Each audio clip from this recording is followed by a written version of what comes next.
Well, welcome back to another podcast from the Miles Driven. Again, Owen is here. Thank you for joining us again, Owen. This is I didn't actually do one last week. So you weren't here. I was like, oh no, I'll wait for Owen. It's more interesting when I do it with Owen, because if I do it on my own, it will just be the news and people will be like, oh, Owen's not there. I can't get the whole story in.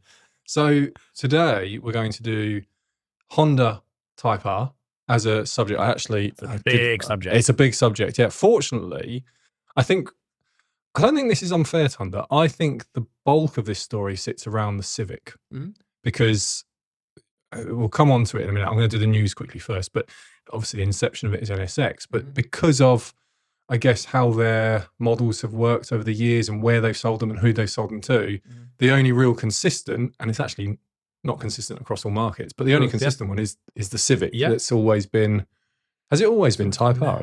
Civic?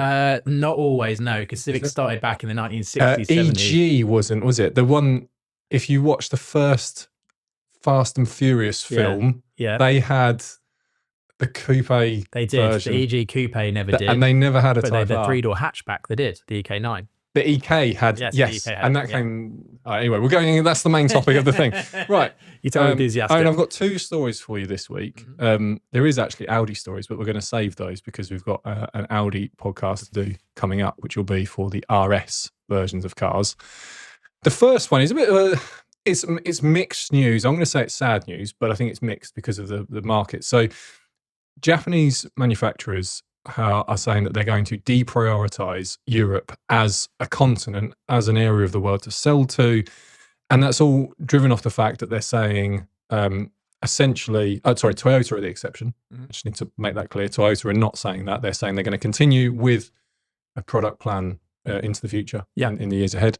But all of the other ones are going to deprioritize Europe. They're not going to be looking at what they could sell as future products here. It doesn't mean they're backing away from the market. As I understand it, it means that they will only sell cars here that they can make business sense in other markets and would still be able to sell in Europe. It's effectively signaling that unique cars for Europe from those manufacturers are going to become less prevalent. Not completely die out, but less prevalent. Yeah. With that, you've got the story that Chery will take over one of Nissan's two product lines in Sunderland. I think this is why I think it's a mixed bit of news. Part of me was a bit worried when I read that would mean, especially, look, you know, I live in the UK, it's a UK podcast, but I know a lot of people listen throughout the world. You always worry about people's jobs at home. You know, that we've got a huge plant in Sunderland, and there's two plants. Is one Sunderland, one in Newcastle, or for Nissan? Just in general. Oh, because Toyota in Derby. Toyota in Derby, are they? Sorry, I'm getting it wrong. Okay.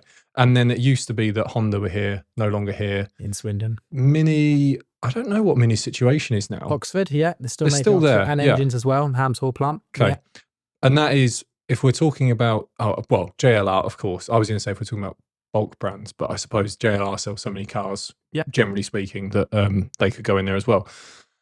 Just whenever you hear news about this, it's very worrying because you think, is that someone's job in the UK gone? Because we build, despite what people think about British car quality building, we actually build a lot of cars that people think are fantastic. They just don't know that they are built here. The GR Corolla you pointed out is now going to be built in, is it Sunderland? So Toyota in Derby. Yes. Derby, sorry. I'm going to keep making that mistake. Car in Europe, but they're going to build it here. They're going to build it in the UK for mainly the North American market, I believe. Yeah. So it's just, but the interesting, I say, the sort of flip side of it is that clearly these jobs are not going to be lost as long as this carries on. It's just that for whatever reason in Europe, we are, and there's lots of contributing factors to this, but we are accepting newer car market brands. Yes, most of them are Chinese. We've historically done this. So Korean manufacturers, when they came, got acceptance in Europe, I think fairly quickly. Maybe took them, I remember selling cars having the so like the 04 generation Kias and Hyundais were not, they were a mark below the Japanese, I would say at the time, and they weren't the German sturdiness. And then the next generation came in after them, so sort of maybe 07-ish, 08. It's a whole podcast about the Hyundai i30. Yes, yeah. But the change was pretty much night and day. It was like, this car feels good for a budget. Suddenly, this car is a straight up competitor with any And that was European R&D and European manufacturing as well. So that's the lead. So but that's a big subject. Yeah. We won't dive into that. But as I say, I think it's interesting that you could have said at that time, well, surely jobs will be lost. Surely, this is bad news because we do like Japanese cars here.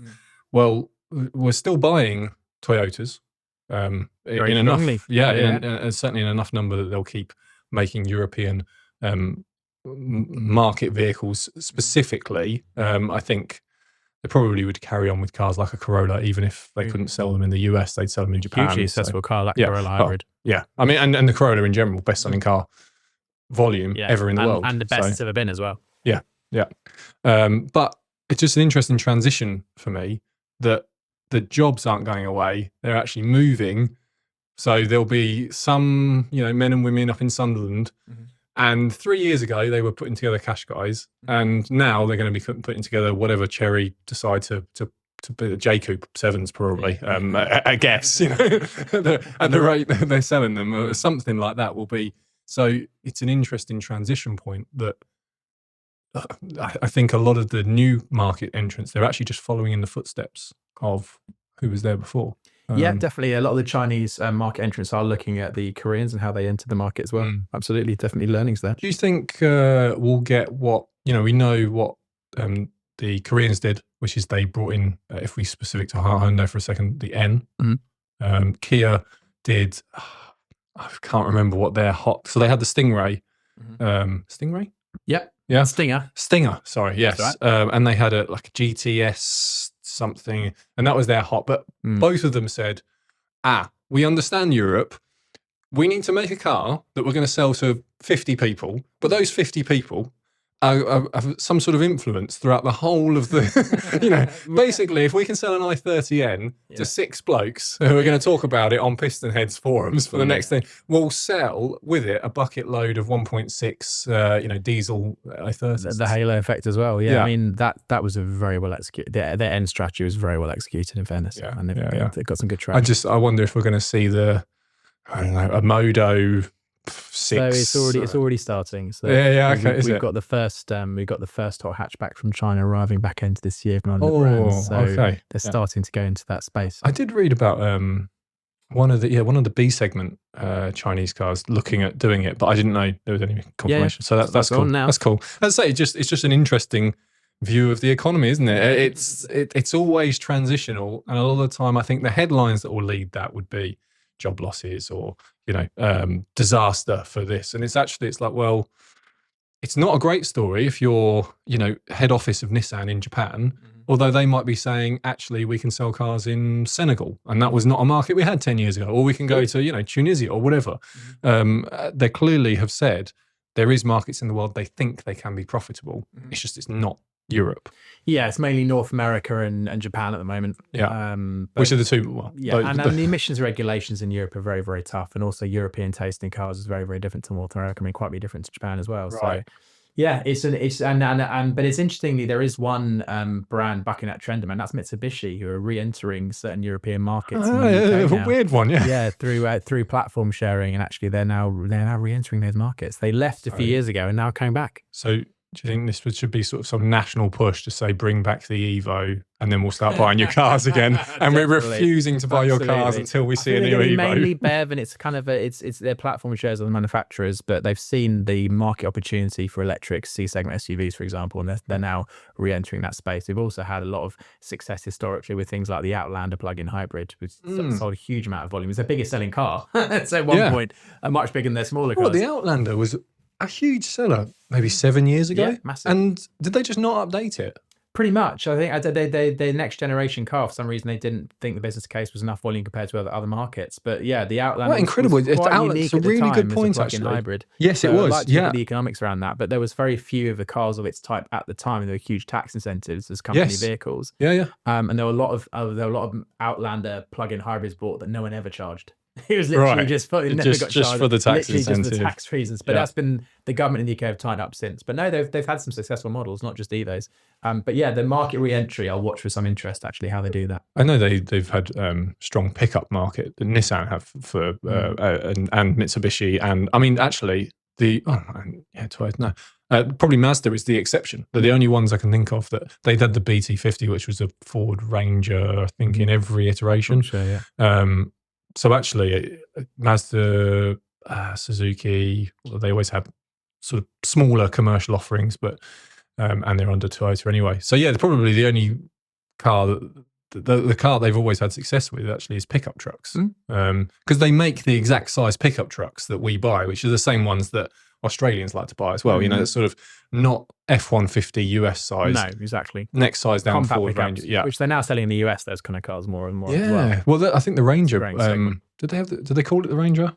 I think they did. Yeah, I think that proved to them because the Ranger went to the US, but not until like 2020, something like 2018. There is a version of that car they sell as a small pickup in the States, which is our full size pickup in Europe. Yeah. So I'm not up on pickup trucks. No, it's fine. I did the buyer's guide for the Ranger, and I remember saying in there that it entered the US, but it was, I mean, consider it started as a Australian design, was released, did well, came to Europe, a year or two later, and then came through Europe and was really sort of at that leggy end, and they went, oh, let's sell it in the US, and basically changed the headlight and the tail light and sold it. Yeah. I don't know many times that manufacturers are in that end sphere of a car's being sold, and not to say, why don't we wait for the next one to try and sell it in a new market? Instead, no, just ship it. Give it a go. We'll learn as we go. And it did well. Well, that's Japanese way, right? Sometimes just go in and try it, and then take the learnings and incorporate it into the next model. See how it goes.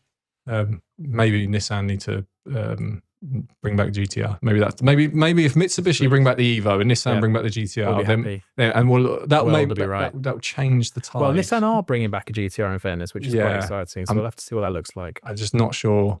Well, we won't know until it happens. But I think there's a very strong following behind the GTR, and if you get it wrong, people are not going to be happy. I loved mine dearly. Yes, yeah. Right. Second bit of news. Otherwise, because we could talk about this one subject for a good hour. Right. Absolutely. Stellantis are saying they're going to be back in the game of volume sales. This is across the world and across their group. Their group's huge, massive. 17 brands. 14 or 17, and brands that really you wouldn't necessarily associate with each other. You got Ram trucks in there. Then you, on the other end of it, you've got Alfa Romeo and stuff, and you're just like, fascinating. How do all these lot talk to each other? And very interesting when you see some of the press stuff that they do for Jeeps and for Rams and stuff, because they are on Italian plates in Italy, and you have to go, do you even sell that in Italy? Exactly. It's absolutely fascinating group of companies under that umbrella. Yeah. But interesting. So I know there's a big push. I completely get it from Ram. I think Ram trucks possibly were about to go the wrong way. And I don't know if it's the new CEO or the guy in product there, but they've just launched the Rumblebee and a load of other sort of big V8 trucks. They've gone, no, forget any plans we had to hybrid. They have a hybrid, and I don't think they have an electric truck. I can tell you the group who ran, that was NADA, the North American Dealer Association. The dealers are saying increasingly loudly, and they wrote open letters to Stellantis senior management to say, this is going in the wrong direction. We need to have our full-size pickup trucks to be proper full-size pickup trucks. Which makes sense. America's unique market, and I totally get it. I think also, if there was any car that you could put a really good size hybrid battery in, it's a pickup truck. You just got so much space, you can do what you want. The frame chassis. And so you can stick a V8 in the front of one, put a 50 kilowatt hour battery if you want. You've got the space, but you could put a reasonable battery, 20, 30. In fact, in a pickup, because the big issue is always there's no weight in the back, you could put a battery out the back, balance it out, put it underneath so that you don't lose any load space. Between the chassis rails. Right, there you go. And now you've got a better vehicle. You can do the same thing of the F-150 Lightning, which was running your power tools off them and camping with them and blah, blah, blah. Load, But you've got your V8. So there is an opportunity there. Okay. There you go. Maybe just a great product idea. Did we stick on? Yeah, that wasn't the news of Stellantis. But also they did, within that announcement, there is some, and we've pointed to it there was a little bit of pushback on an EV future. And I think there was, I can't remember who it was, I think it was head of one of the brands under Stellantis that were in the UK, talking about seriously reconsidering selling cars in the UK. I'm pretty sure it was one of the French manufacturers. And it was based off the idea of, because they had been told about, you must sell EVs to this level, and the fine is whatever. Yeah, the ZEV mandate is called. Yeah. And because the fine was so, like the fine, if you're selling £100,000 Porsche Taycans and, you know, and friends, you know, the worst case is, or sorry, I should say, if you're selling a 911 and a Taycan and you end up selling the 911, not the Taycan, and you have to pay a fine on it, if you sell it for 150 grand, there's still enough profit that you could take the hit on the fine. It's not preferable, but it's possible. Yes. If you're trying to sell £25,000 hatchbacks, that simply is not a business case you could make. No, and you're at risk of a £12,000 fine. Right, is it that? Yeah, it's £12,000 car over that past time period. You know, having both of us having worked in different areas of the car world, I don't know a manufacturer outside of the top end prestige, luxury, and sports that could lose £12,000 on a sale. No, and it probably links into the previous comment about the Japanese challenge as well, because they're limited number of electric vehicles available, mainly hybrids. So yeah, I think that's a significant problem. So Peugeot have just taken huge amount of money off above the line. So the MSRP, the retail price of the car has gone down massively. So things like a Peugeot E208, their electric B segment hatchback, £5,000 to come off that car. So it's gone from like £31,000 to £26,000. It's amazing. It's just huge change. I've said on the channel a few times when I've done different videos, and I've said, you know, the discount is XYZ, and I've said, when I sold cars, to get that amount of money off a car, it had to be end of quarter, end of year, you know, bonnet money. We desperately need to hit our last sale of the year, and then we would do these sorts. And now they're just handing them out. You know, you haven't even got to try. Just walk in and you're going to get.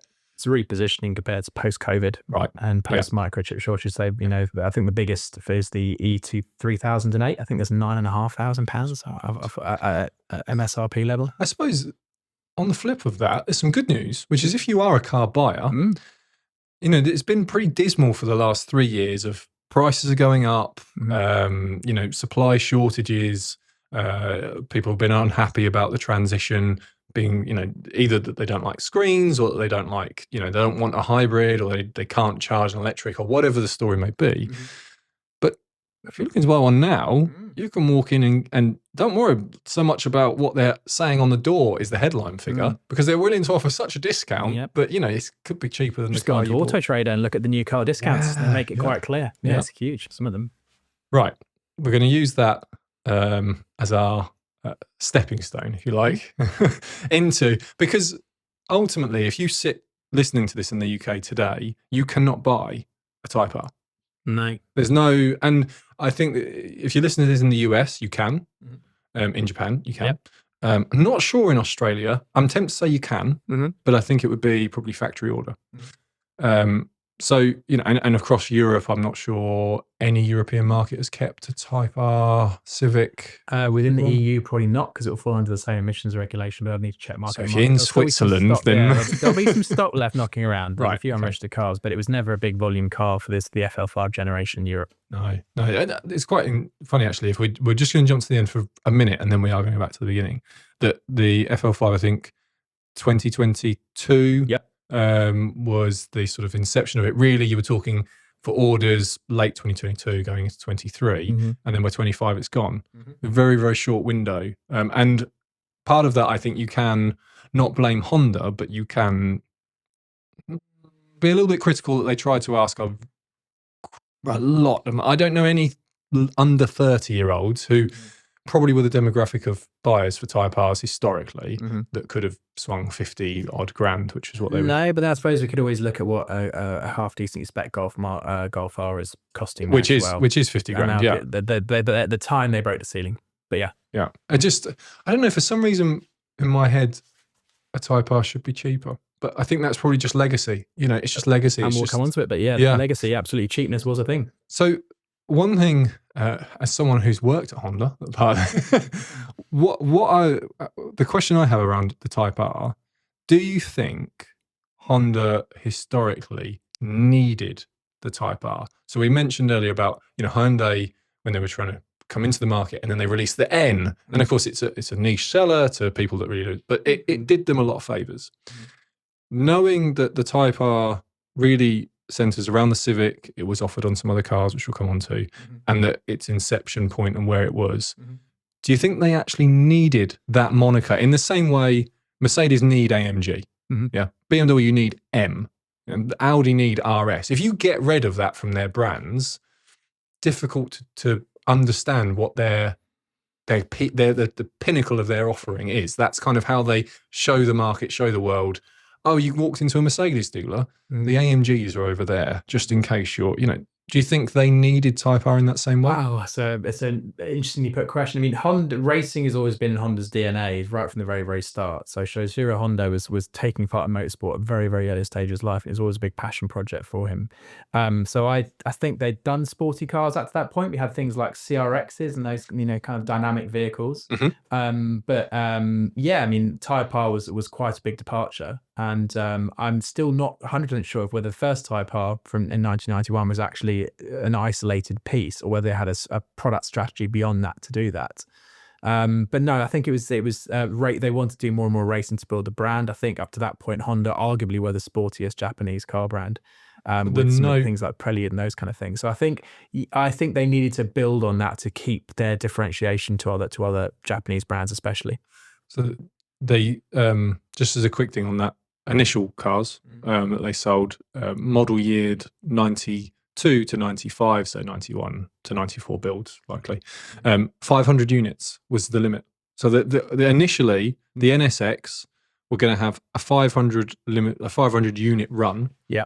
With this Type R badge on it. Mm-hmm. Now, what I would guess from a marketing term is, if you were planning to say, okay, let's just reverse time and let's say AMG are trying to get, I don't know, you've got to go back 100 years, but AMG are trying to get onto the cars. I could understand that you would say, well, let's get our top end sports car Mercedes, put AMG on that one, and then we can trickle it onto the other cars. But that's not really what happens here. They kind of keep it with the NSX connection for a little while. Mm-hmm.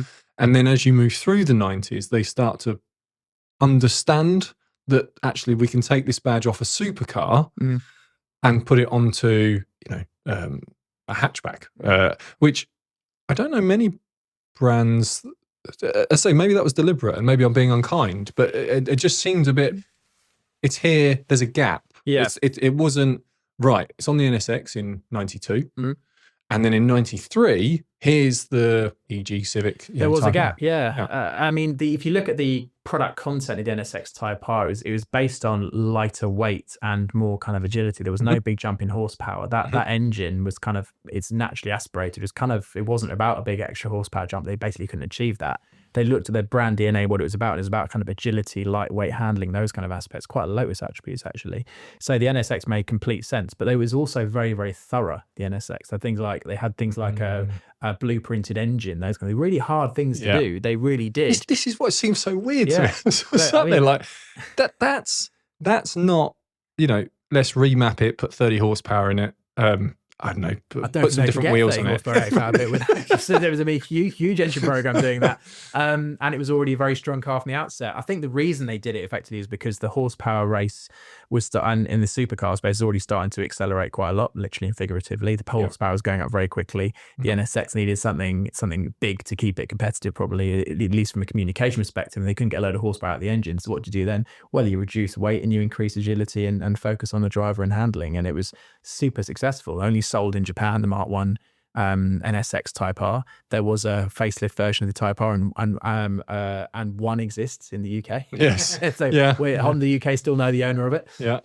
And just an incredible way. But yeah, the trickle down effect was right. But I think you're also, your point's good. I mean, it was a different kind of concept because they effectively, I don't think a powertrain allowed them to chase horsepower. So it had to be more focused on the driver abilities and racing. And actually that's what's been consistent for the Type R going through. It's never been the most powerful car in the segment. Nice, right.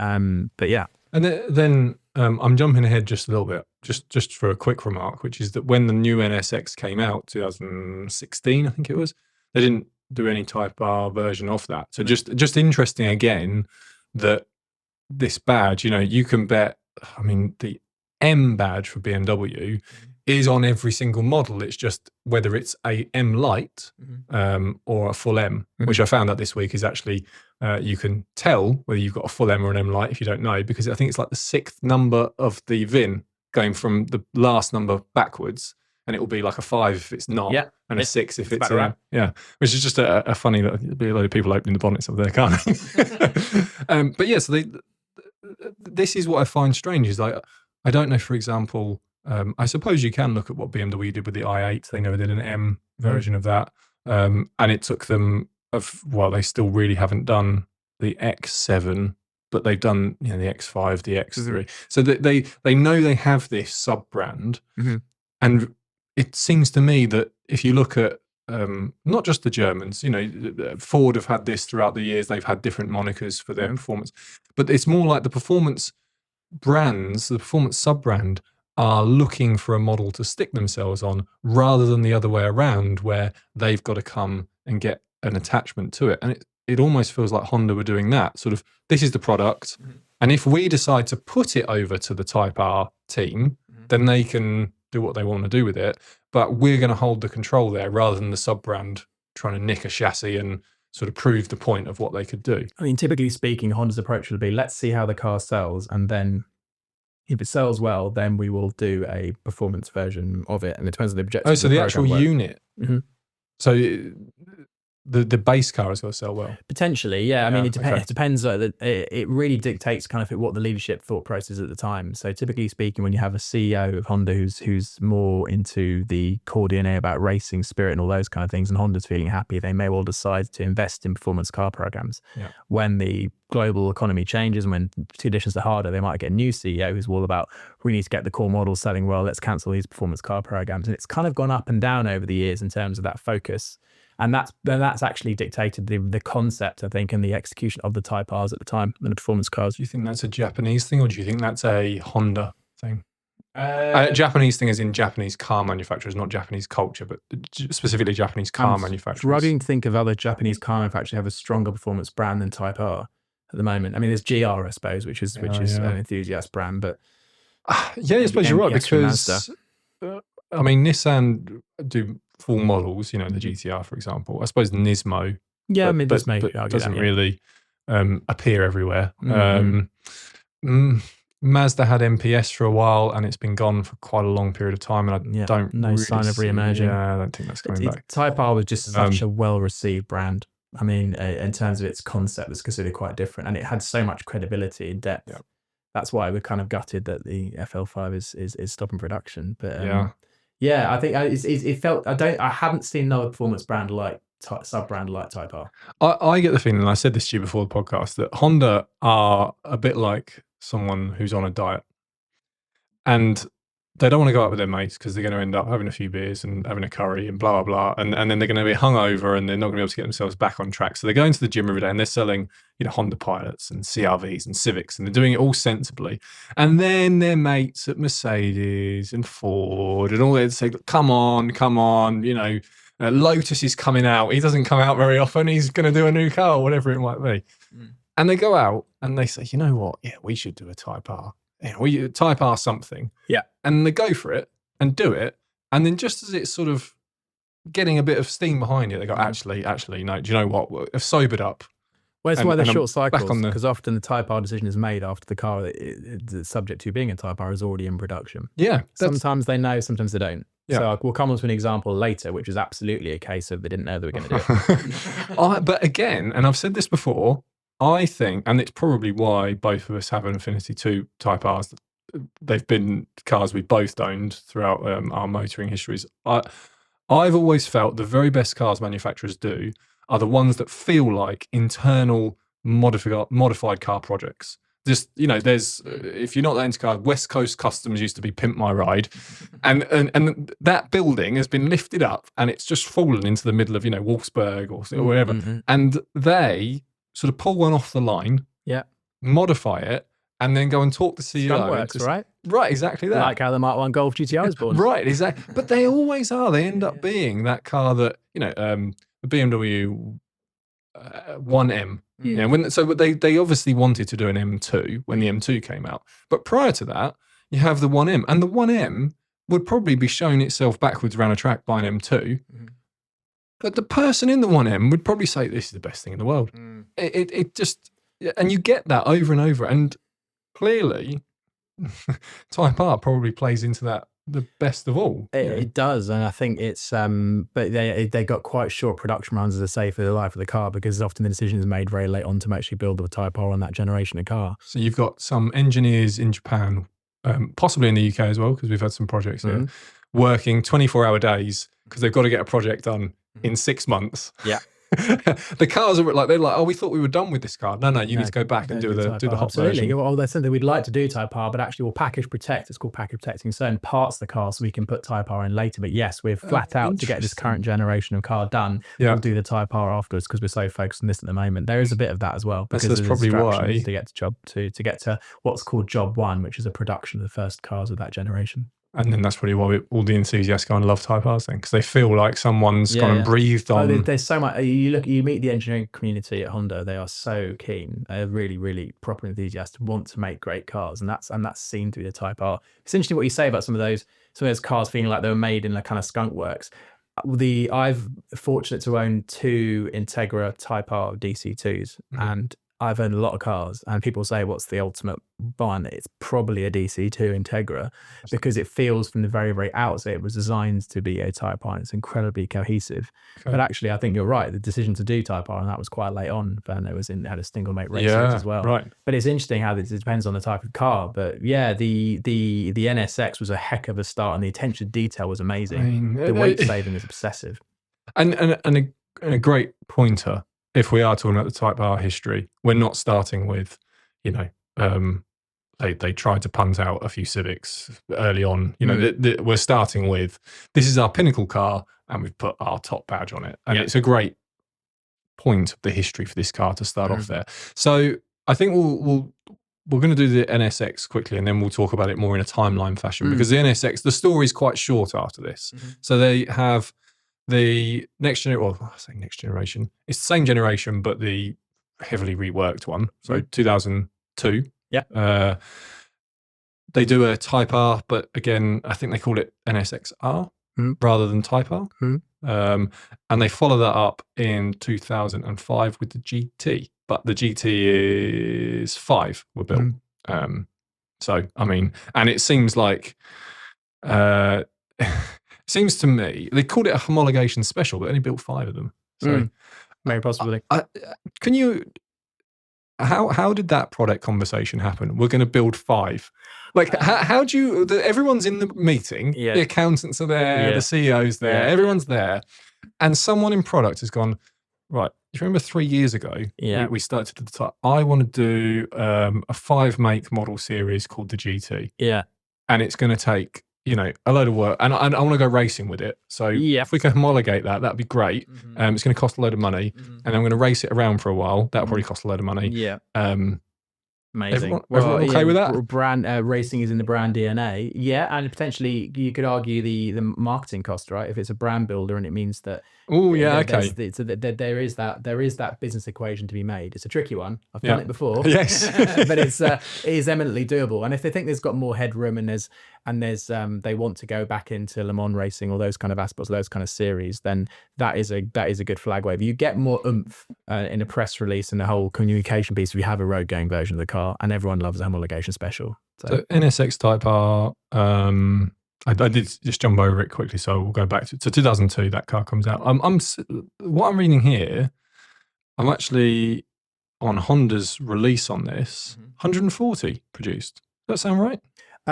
Maybe globally, but it was never officially imported into the UK. Only one came in as a press car, and it's now owned by a private collector. It was released to the Japanese market 2002. Just 140 produced. Yes. Wow. So there's one here. So again.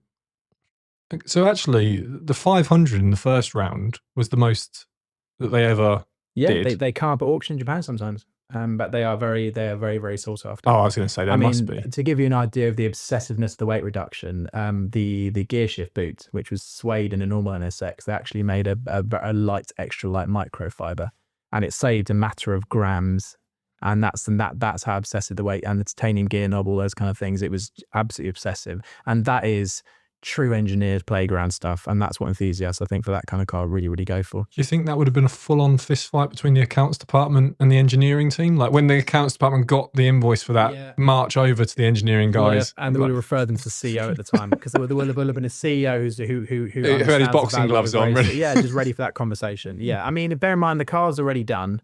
I mean, it's not a whole new program, but they made their lives quite hard for themselves, and enthusiasts loved that. So things like thinner glass, titanium, blueprinted engine, that all costs money. It's not a whole new car program money, but it still costs a lot to do. And doing these little things though, when you're not going to be able to ask dramatic, we're not talking about, I mean, today, manufacturers do it and it's £500,000. You know, oh yeah, we're doing an exercise and it's £500,000. It's like, oh great. Well, these cars actually were, I'm not going to say they were budget, but if you were in the market for an NSX at the time and you went into your dealer and they said, we're doing a Type R version, it was a real possibility that could have been something you would buy. Yeah. So you'd never get back the R&D cost. So the D&D, the development cost, you've got to what's called amortize, spread that cost across the number of units you built. So if you built 500 NSXs, you would not have made a profit on that.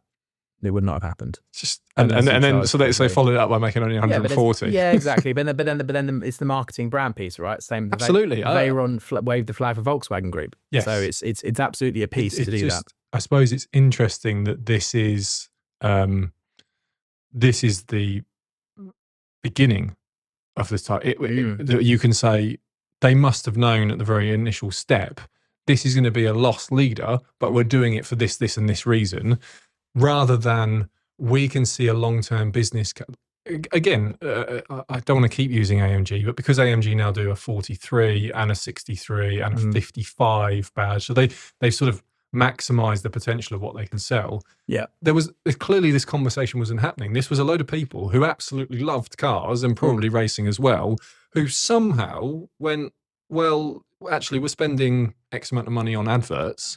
Why don't we, instead of spending it on adverts, just spend all of it on a car? Wouldn't that be great? Yeah, absolutely. I mean, Type R they proofed the concept of Type R in Japan first. So only the third generation Type R model actually had left Japan. Right. So that was the Integra. Right. So the NSX Type R was first. The EK9 Civic Type R was second. And then the Integra came in 1996. But even then, that didn't leave for 2 years after into its production cycle. That didn't leave Japan till then. So it was they got the formula right first before they exported it. We'll cap off the NSX then by saying, well done, Honda, and whoever it was there. Thank you so much. Who was able to talk someone into 140 units or 5 units, whatever, like that. That probably took some very committed people. It will have done, and probably working their overtime for zero pay, and all that. But again, do you know, it's the reason why we're doing this podcast on the Type R, isn't it? Because I'm sure there's other brands out there that started with the idea of making money, and I'm sure they were very successful in the metric of how the market looks at things, which is, did you make money from it? But ultimately, how car enthusiasts look at it is, why does this car exist? What's the brand equity? Yeah, I want to see every single person who's behind it, blood, sweat and tears, saying that they're just passionate about it. And ultimately, I don't think anyone behind that NSX team could be anything but that. I just think it's possible. You could have, no one was, even the accountant must have said, you know what, I love this. There's always someone in accounting who's a proper car person. Yeah, exactly. And they're just sending the invoices off to it's a sort of a corner fund and going, this is the loss fund. It's okay. Don't worry about it. I'll give you an angle on that, because you could also think of the supply base who would like to be able to demonstrate their parts being used on these kind of things. So, for example, if Bridgestone were doing a special type of Potenza tyre for the NSX Type R, and Honda might say to them, okay, we'll give you this coverage. You can do a special piece on your tyre going onto this performance car, but that you need to cut down your cost for the R&D side. Yeah. So therefore, it can be a supplier brand piece, not just the overall manufacturer. So it actually does. Yeah, it's interesting actually when you think about it. NSX Type R, and saying that's absolutely a feasible way to help pay for a program would actually be to leverage your supply base as well. We move on from the NSX to, I'm going to say it's 1995. Okay. So as I said, we didn't have the direct step on. It was, instead of a 93 Civic or whatever car could have been, was not the Type R. They instead carried on making the NSX Type R a very, very limited number. And then they, for the Japanese market, decide in 1995 we are going to have a Type R version of what at the time is a subcompact two-door, sort of, a bit like the Prelude is today. You know, sort of. I suppose that could. If you're listening at Honda, can someone there make that argument about a Type R? Type R Prelude. It ain't happening. We'll probably need a different we'll engine. That later. But, okay. In fact, we will cover for the end of this podcast. I want to talk about the cars that didn't become Type Rs, because I think that's just as interesting. But so DC2 Integra becomes a Type R. This is, I would say, it's actually it's a challenge, isn't it? What is the critical car for the Type R among the masses? That was the first one to go international. Yeah, I'm just wondering whether it's this car or the Civic that really is the turning point of Type R, is in the car conversation. The DC2 came slightly before, didn't it? So the DC2, wow. I mean, if you think about it at the time, the standard Integra was just a fairly bland hatchback, the rival to the Toyota Paseo. Do you remember that one? Yeah. You know, so it was very, very, so that massive gap between the standard car and the Type R was gigantic. Yes. But in fairness, that never manifested in Europe, because the Integra was never offered in Europe, only as a standard car. It was only the Type R. So that was a big flag waver for Type R and performance brand for Honda was the DC2. It was a huge moment. I think hand-built engine. Yeah. 1.8. Again, someone's having a conversation with someone and said, well, if we're going to do it, we have to do it properly. Yeah. As I've seen these cars be dismantled for restoration years ago, and I'm pretty sure they have, I can't remember, is it seam welding or something like that, but they have structural strengthening happening. They've got cross braces and seam welding. Yeah, and not like, sometimes they car manufacturers will put a strut brace in a car and you can see it. Okay, and you can go, oh, I can see you've stiffened it up. Yeah. This was stuff behind carpet that no one's ever going to see. This is deep engineering. Yeah, they had lightened glass. They had the high level spoiler. I mean, that the B8, its B18C engine would rev to basically 9,000, and it was VTEC at its very, very best. I've never experienced VTEC step over, and I've driven virtually all of them. Yeah, you mean that sort of aggressive? Oh, massive step of. I'm in an eco car. The second, oh wow! I mean, the second cam kicks over, and it's chaos. It needs the LSD.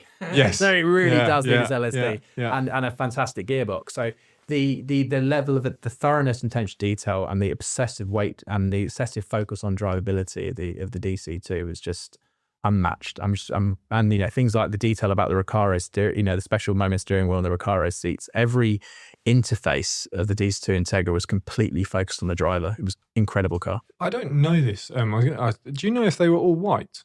No, they weren't. So in the UK, we had. Did they all have white wheels? No, they didn't. No, so in the UK and Europe, the DC2 Type R arrived at the facelift program, and it had a 4 headlight front end, whereas the JDM stuff, the Japanese stuff, had a single headlight style, and the 4 headlights also made it across to North America as well.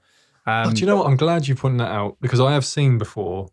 Sorry to cut across you. The DC2 with the single headlight, the sort of longer rectangular thing, and the twin. And I've always wondered, was that just because I see a lot more of the twin, and I'm guessing it's because two headlights are all the JDM cars. So they didn't have the twin headlight version, right? And I think it might have been the lighting tech required special European lighting rates. I don't know, but it looked better for me as the twin lights. Okay, anyway. I'm sure there'll be a wide open debate. DC. Sorry, what was the question? The colours. Yeah, so you had Milano red, you had Nighthawk black, and then you had Championship whites. Yeah. And the Championship white car had the white wheels, and the other 2 cars had the silver wheels. Okay, because I've seen white on white a lot. Yeah. It's so funny when you say the colours, and I'm like, these are colours that are so imprinted in my brain from like a teenager. Absolutely. I think it's because Type R's were always very, very limited colour palette. Basically red, black, white, sometime 2000 onwards, probably silver was offered on most of them. And then I think Integras, they did a blue colour. For DC5s. For DC5s. Yeah. And then later down the road, much, much later, into the Type R story in Civics, they start to actually give it a few flashes of colour. But I mean, and the only other colour was the yellow. It's Sunrise? What's the yellow colour? On the FK8 or? Just what is the Honda yellow color? The sort of blimey, rising. Oh, that's a good question. They had it on the EK9, I think. A pearl one on the S2000, but I don't know what that color is. Yes, they had the Jordan edition. Sorry, the Jordan edition VTI had the yellow, but that was never available on the Type R. Okay, in Europe. Sorry, that's my bad. I've probably just seen them sprayed in that color. Sure, and assumed that it's a color. They did later on. I don't know which. I think is it FK8. They did a run-out version in the yellow. In the yellow, yeah. Okay, that's where I'm associating with this. Okay, so DC2 comes in. It starts to change how. I guess initially this is Japanese only market car. Then it transitions to be European. Goes to the US. I'm not sure it did. DC2 Type R. It's okay. That body shell did. It did. I can tell you it did. Good, thank you. Yeah, I'm focusing on the Europe side. I read it as I was looking at it. It's like 1997 model year. Yeah. Type R. It remained under the. Sorry. Okay. So it went as an Acura. There we go. And it was the only Acura to ever be a Type R. Right. Okay, so just the as RSX a side note, I'm glad I pulled up this before we started because didn't sell a lot of them by the looks of it. There Too were small for the States, really. Yeah, and I think also probably difficult to get it. Mm-hmm. You know, I think even for Europe, because the Integra isn't, EK9 Civic isn't actually a European car, but I think we could get it. Yeah. You know, GTIs exist, all that sort of stuff. In the US, I guess. There were coupe type vehicles, but this is front wheel drive. This is. I think you're right. I think the small coupe market was quite a European thing at the time, and it was dying by the point Integra came out. But even more unusual in the States. I agree. So I mean, it's very much a tiny car in the States. If in the context of the overall car market. So and a young person's car. So and a bit of an odd transition because at this point you've got this car, which is a front wheel drive coupe-ish.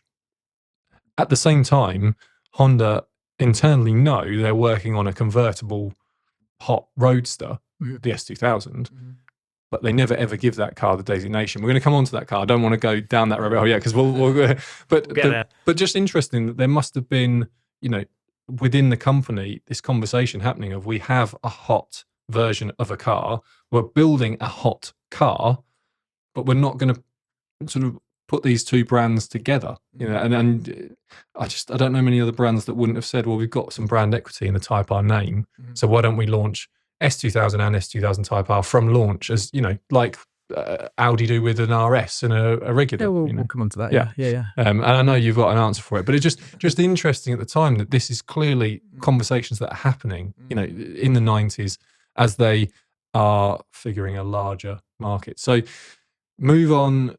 The DC2 is a success for them. They brand building, 34,500 are sold.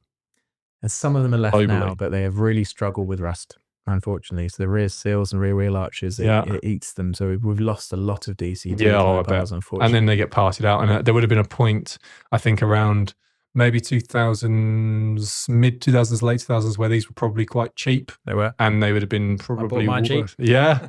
And there would have been problems with them. And the same that happens with any hot car. I'll stop you there, Miles. No, very, very few problems with them.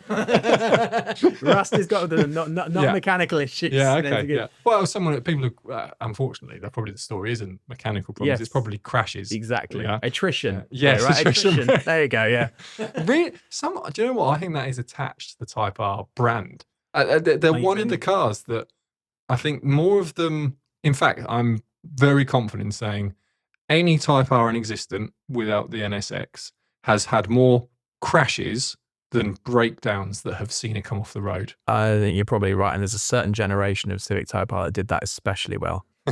Which we'll come on to, So it's been, from the point of view of, yes, they had the NSX, but really as a group, as this going into the wider market, it's really the Integra and the Civic, which we'll come on to in just a second. And it's been a relative success because they've sold 34, odd thousand units. Now, that obviously leads to two cars. So both the Accord and the Civic, roughly the same time. Civic's first, 97. Only Japan, though. Do you think, is there a reason you can think of why Japan keep this for themselves? It's because they seem to be doing this on every single car. I think the logic is the step up. So we had the VTI in the EK9 generation, effectively. That generation Civic had the VTIs. That was about 160 to 65 brake. I think that they felt that was probably sufficient, and they weren't selling very many of those because it's quite niche and quite expensive compared to its competitor set. It wasn't a super engaging high hatchback compared to some of the European rivals. So I think them making a business case to do it at the same time as Integra Type R being sold, why would they have kind of done that? Why would you have two? You'd substitute each other's sales. Would you incrementally sell lots of EK9s and DC2s? Anyone at Ford, when they had the Fiesta ST and the Focus ST, was having an argument, oh, we might pinch each other's sales. Do you know I've been and lived it, my friend. Yeah. and also bear in mind that the engine, I think it's B16C, I think, 1.6, 185 or brake, might have been very difficult to make that compliant for European emissions regs, which are very, very different to Japanese ones. So that could be part of it, because they never went to the States either, the Civic Type R. So you get the Civic SIR, which is what is then, I'm not going to say modified is the wrong way of putting it, but they obviously start with an SIR and then work their way up from there to make it the Type R. That's on the Civic side, and then a year later they're doing something similar but not entirely the same on the Accord, because the Accord runs CH1 platform runs 9801 for the Type R, which it ran. Actually, it ran slightly different numbers for Japan. I've got 2000. It was a different model. So the model CL1 in Europe wasn't sold in Japan, effectively, and the Japan version wasn't sold here, so we had one. I think this goes into our conversation we had earlier. So CL1 is 2000 to 2002, and that's Japanese only, the Euro R. 9801 is if you think you know what an Accord Type R looks like, that's what it looks like. That's it, And then there was a car after that, which is 02 to 08, but that was Japan only. And that was called the Accord Type R. So it's not the Euro R, it's the Accord Type R. Only for Japan. Oh, sorry, I am wrong. Euro R. It's called the Euro. It's the Type R was sold exclusively in Japan as the Euro R. 2-litre iVTEC 4-cylinder Civic Type R engine, K20. So 217 horsepower. Didn't think so. The Accord lives. I don't know, it's an odd. We've got this odd thing happening here where late 90s turn up. The Integra has been a success.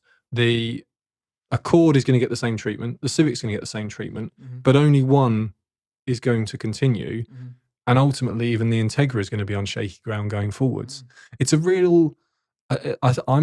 This plays into my story earlier of they've gone on a night out and they've heard about all the fantastic things they can do. They've done them, and then whether there's a change of leadership, whether there's a change of direction. It's the competitor set at the time. I think it's hard because there was the horsepower levels of the competitors were greater. The balanced factory was broader. The Type R's are very, very focused cars and quite uncompromising. Is this a market problem? Because power, yes, they had less power, but they were lighter.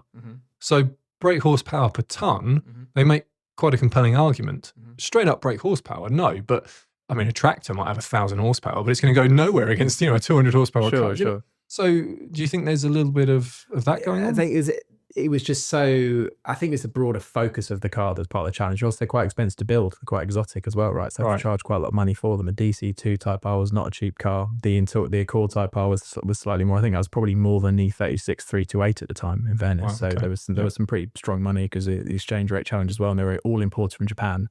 The first Type R built in the UK wasn't until 2003. Yes. So it's quite 2001, late 2001, sorry. But yeah, it's probably something to do with the business equation, the market demand, I'd say. But also having a DC2 Type R sold alongside an EK9 Type R, sold along an Accord Type R at the same time. Oh, there's quite a lot going on for a small value manufacturer. Walk into an Audi dealership, you can buy an S3. I can't buy an S1 anymore, but you can buy SQ2 you buy an SQ3, basically the entire range you can buy an S version of. And all of them, like someone who's an SQ2 buyer might be also looking at an S3 and go, it's also volumes as well. Bear in mind that you're talking about brands that sell 10 times the volume that Honda were doing at the time, and they had lots of other interesting cars to do. So that point they had those Type Rs going on. They knew the S2000 was coming out at the same time, and that was going to be quite niche as well. So it's just a bit too niche to justify it. And also, it's just a smaller brand. And basically, there's a lot of funding required to make those cars compliant in Europe, and I think they had to make decisions about which ones they were going to take. Do you think this is where we see the sad reality of making a business case today has been alive for 4 decades, which is if you're part of a larger group, you can do a lot more because you haven't got to take the cost of doing everything yourself. It can be spread across, like you were saying, several brands, and that means that really what you're doing is picking the bits. We've already got a 2-litre turbo hot engine, so we can put that in. It fits in the car because the platform is off of another car which already has that engine. So, and there weren't North America things either, so that they didn't have the North America volume to really pull that through. You said they sold a good volume, but even in the States of the Acura, but it's still very small relative to the size of the market. So therefore, the full-on investment it was tricky to justify at that point. If you think about the Accord Type R, that actually shared the engine with the Prelude. With the 2.2 engine that was shared with the late generation Preludes. Already they were trying to mitigate the cost impact there of doing those cars. But I agree with you, I would have loved them all to be there at the same time. It just would have been. Can you imagine working at Honda at that time? I can, yes. and then getting the Euro R into Europe was an emissions challenge. We had to would have had to reduce the engine power, and the ZD generation Accord at the time was a bigger car, and the K20 engine from Type R didn't have a large amount of torque. Therefore, would the performance have been sufficient, and would it have made a big enough jump over the 2.4 that was already available? I suppose this is the question of then. There was never, again, we can talk about the NSX, but there was never a 3-litre engine or a next step up.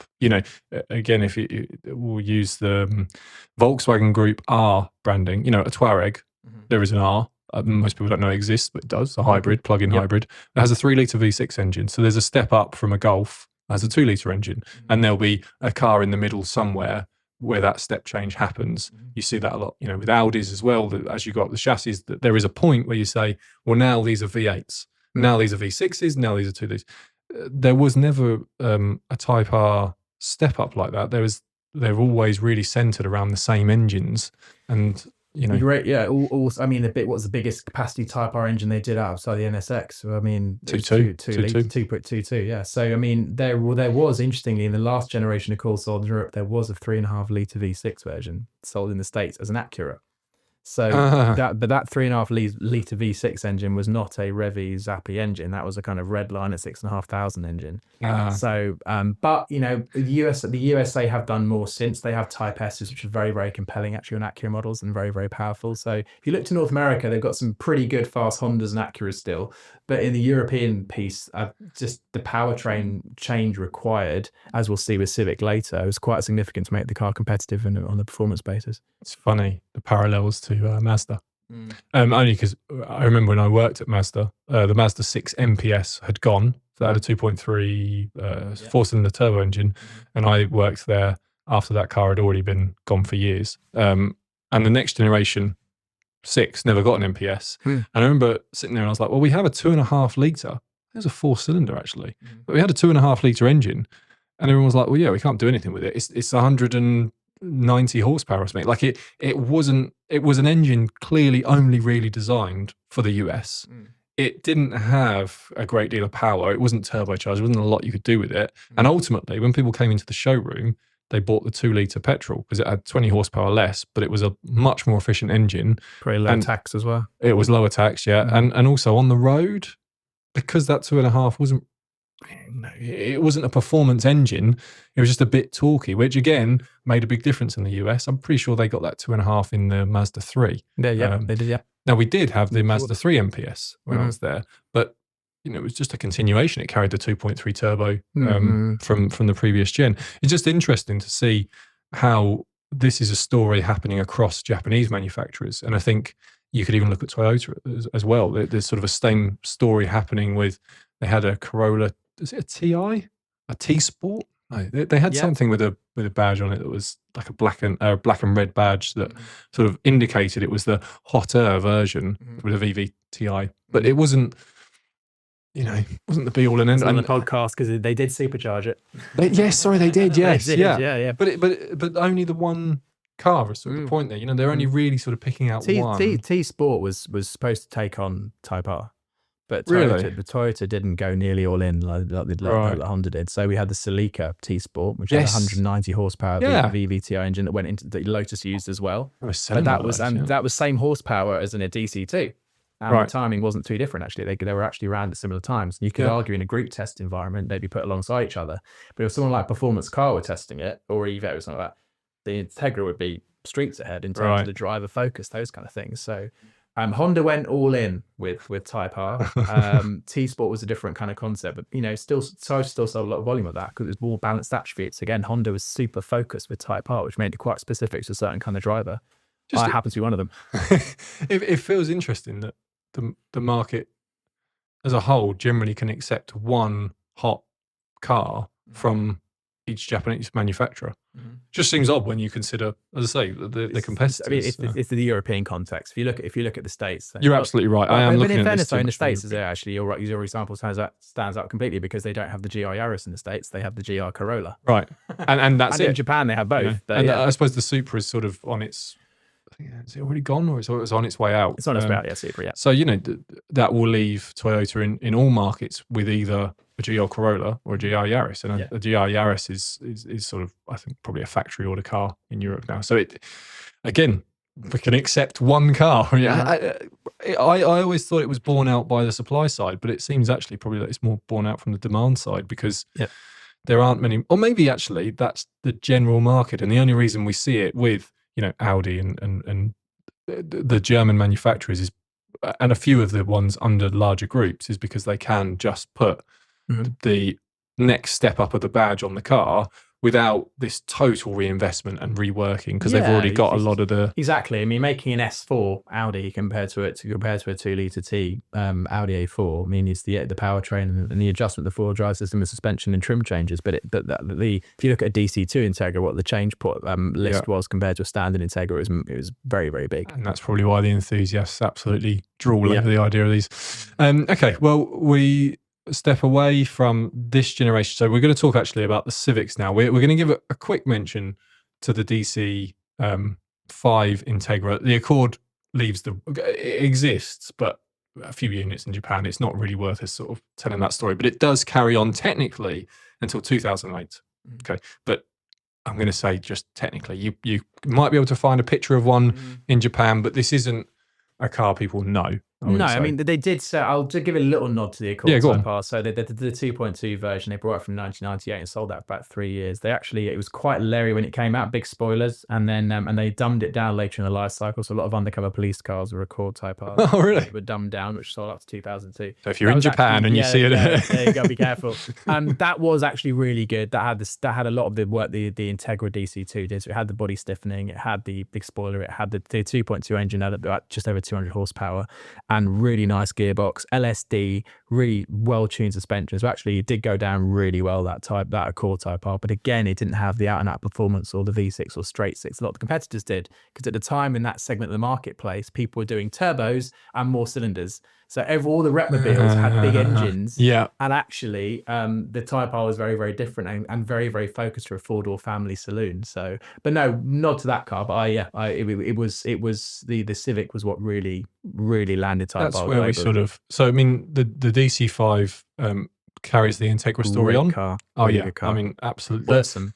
The one that over the years, especially when I was younger, someone within sort of the friendship group, extended friendship group, extended friendship group, had an Integra Type R, and they all just everyone crawling around the thing. It was always a car that you looked out for, especially because if you're in the UK, they were an import. Yeah. So trying to find one was one thing, but always were that stronger money. I think because it was an import, a lot of people didn't really understand them. They kind of thought, well, is it just not the sort of two-door stretch version of a Civic, and you'd be like, no, it's this quite and different, this, more and, focused. And actually, interestingly, for the DC5, it was actually considered by the people who really knew a good improvement over the DC2 in many ways. Significantly faster, still had amazing chassis control. Yeah. I haven't owned one, so but it's on my list. But I'm not sure I fully believe that because I love the DC2 so much. But yeah, amazing car. And again, the engine was the Civic Type R engine that we know in Europe. So you've got this existing on one side, but really the story, and we will touch back onto the DC5. We're not going to abandon it there. But as from the Accord point of view, and from the early Integras, we're moving on to the point where the Type R becomes a name that I think you haven't now got to be someone who's crawling around, car forums. You can just be generally interested in cars, and the name Type R now means something to you. It brought it into the mainstream in all the most positive ways. Yeah. And so we start the story off EK9, 97, I did mention it. It carries on for a couple of years, quite a short life. It is.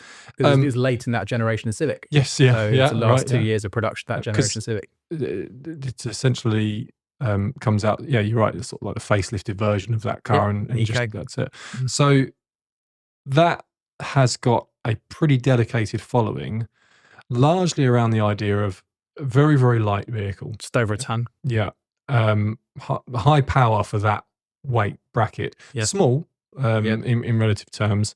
I don't actually know today, if that was a new car, what we'd even class it as, because a Fiesta, as a very quick aside, Owen and I spoke about a month ago about, I wonder if Ford will do a new Fiesta, and they announced, I think, about 3 days ago that the Fiesta's coming back. But the size of it is probably bigger than an EK9. The Fiesta, the one that's going to come out will probably be bigger. Oh yeah, definitely. Footprint. Yeah, EK9 is something right. Yeah. So today, a Civic has always been in my mind golf-sized vehicle. So, but if we go all the way back into the 90s, tiny. It's just such a obviously there is a huge following behind this, because it's just power with revs. You are going to be revving it. You are going to be driving it. It was the most powerful hatchback of its type at the time. They did import some into the UK because the EK9 came out at a time where people were going mad about Japanese imports. In the UK, there was I remember the cover of Car Magazine at the time was just all about JDM vehicles, and they brought some in. And actually, it was the most powerful car in the segment. It was the most focused car in the segment. Had a close ratio racing gearbox. It had lightweight glass. It had an LSD, a proper helical LSD. No one has seen a hatchback like the EK9 before.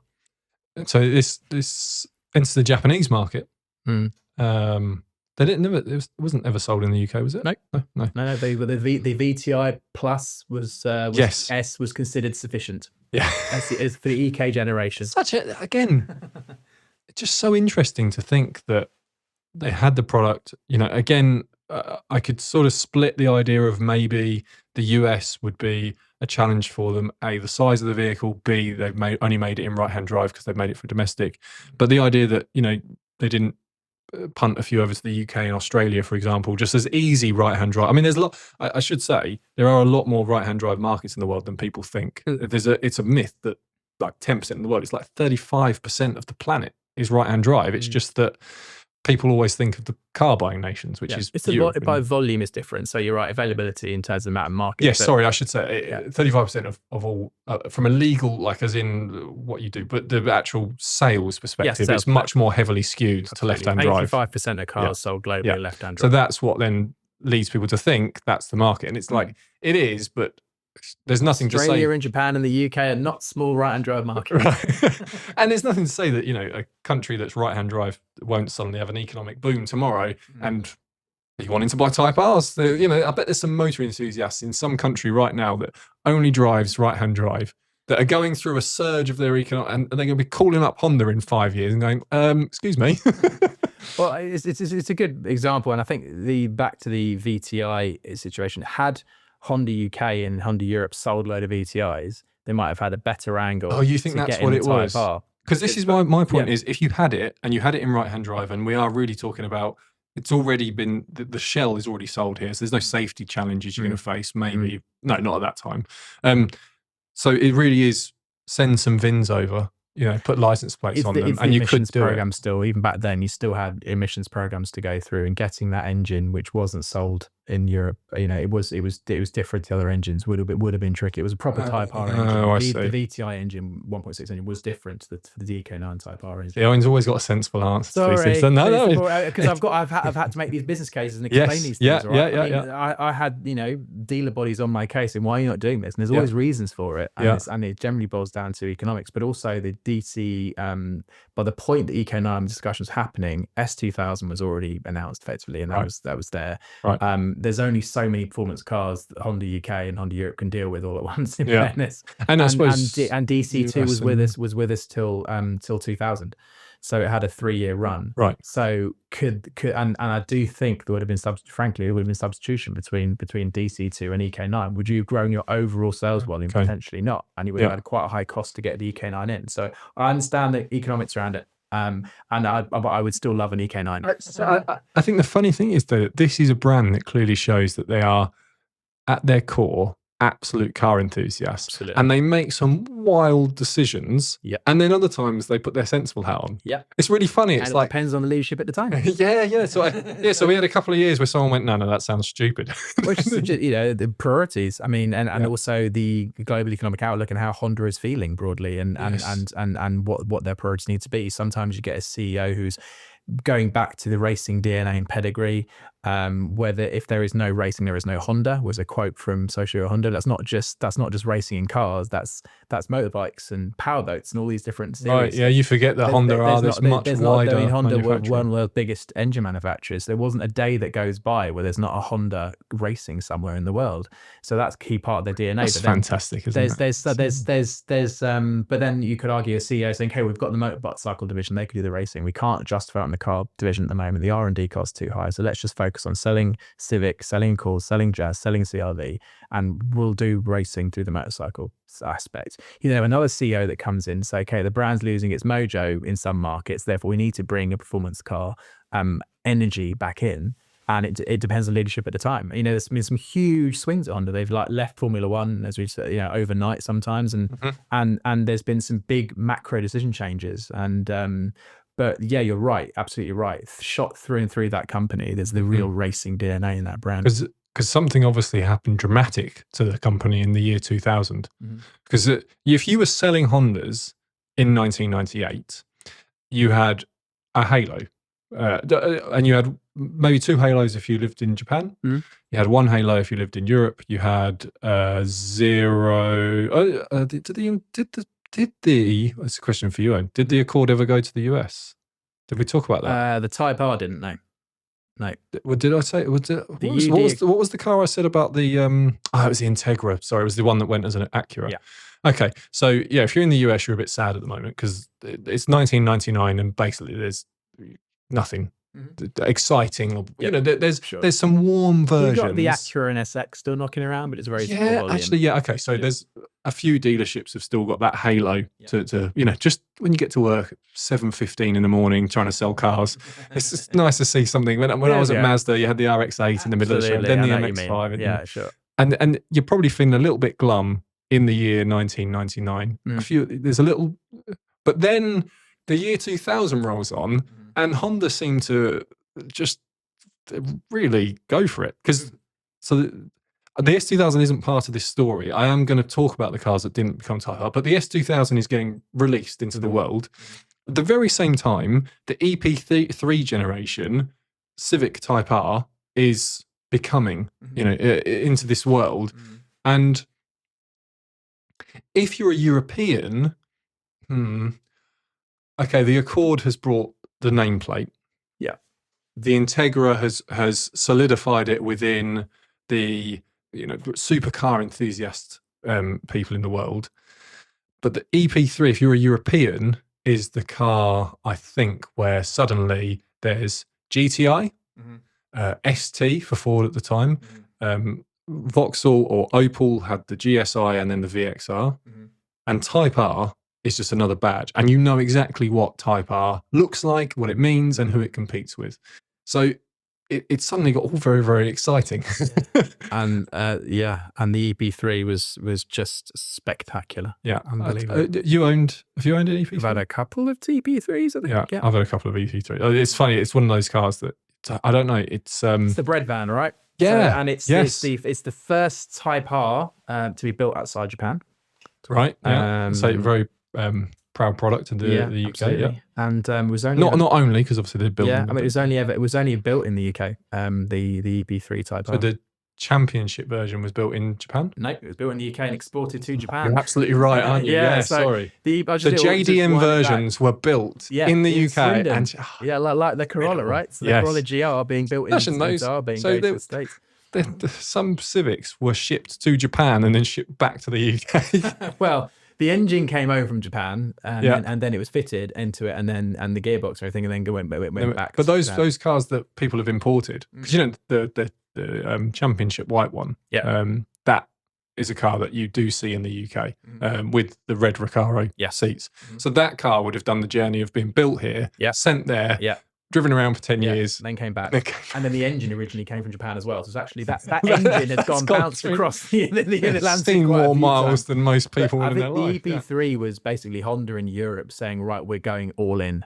We're doing this. And actually the massive thing for that car was the Focus. It's the first time the K20 engine had been launched. And that K20 engine is just such an iconic powertrain. I mean, that's a big word, but it is. It's not the same as the S2000 engine. That was a different engine.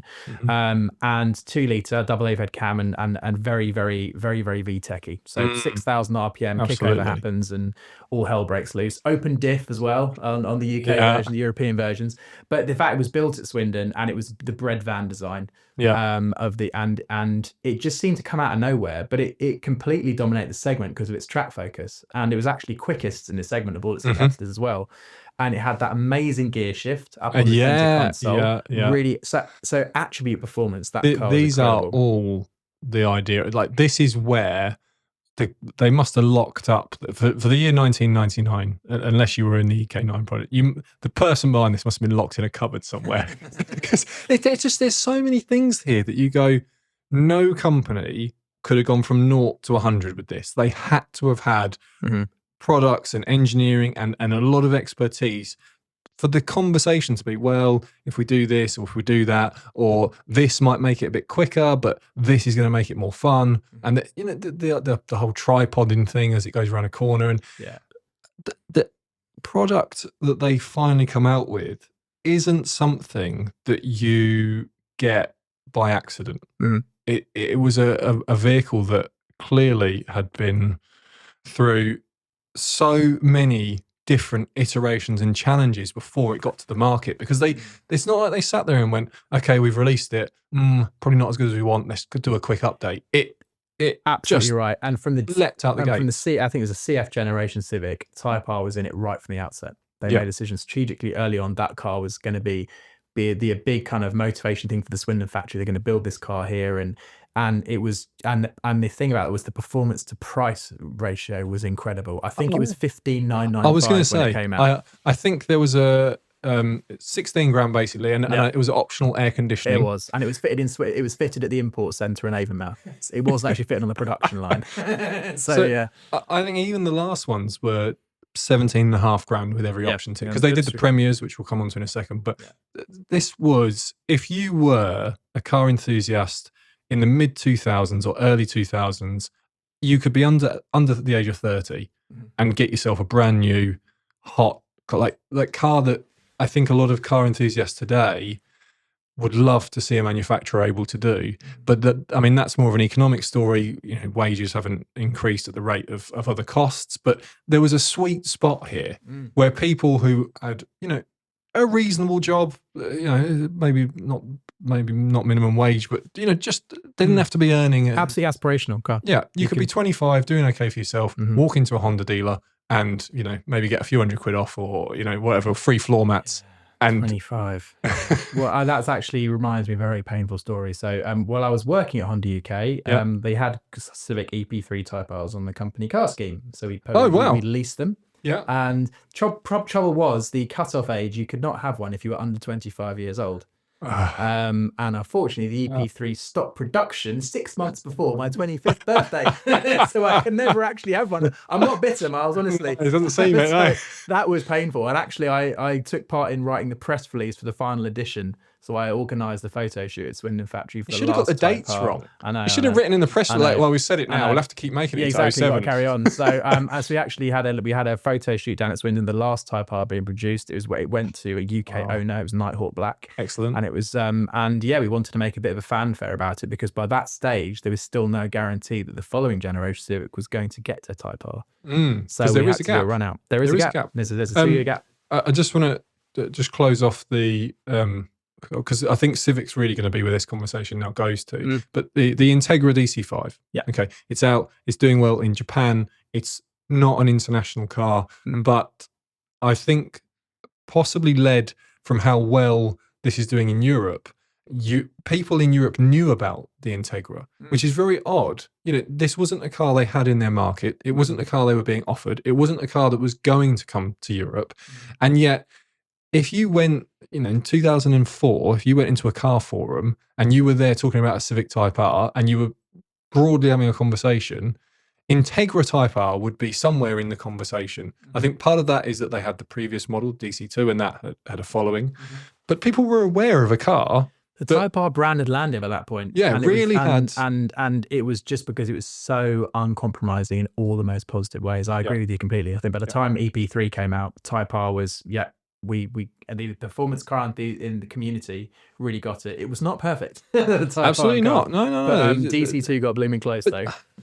I think it probably did better for not being perfect, because they could have done more to that car, and it could have been a £20,000 car when new. Could have been a £25,000. You could keep going up and up and up. But ultimately, what we have to remember, and I think gets forgotten a lot of the time with performance cars, when we look for more power, more specification, more trim, the cost is going to be to your wallet. It's going to be what you pay at the dealer. Yeah. And this was that car where it gave you everything you want.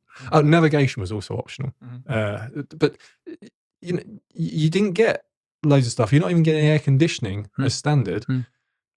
But if you're a car enthusiast, what do you want? A fun engine. You can put people in the back if you absolutely need to.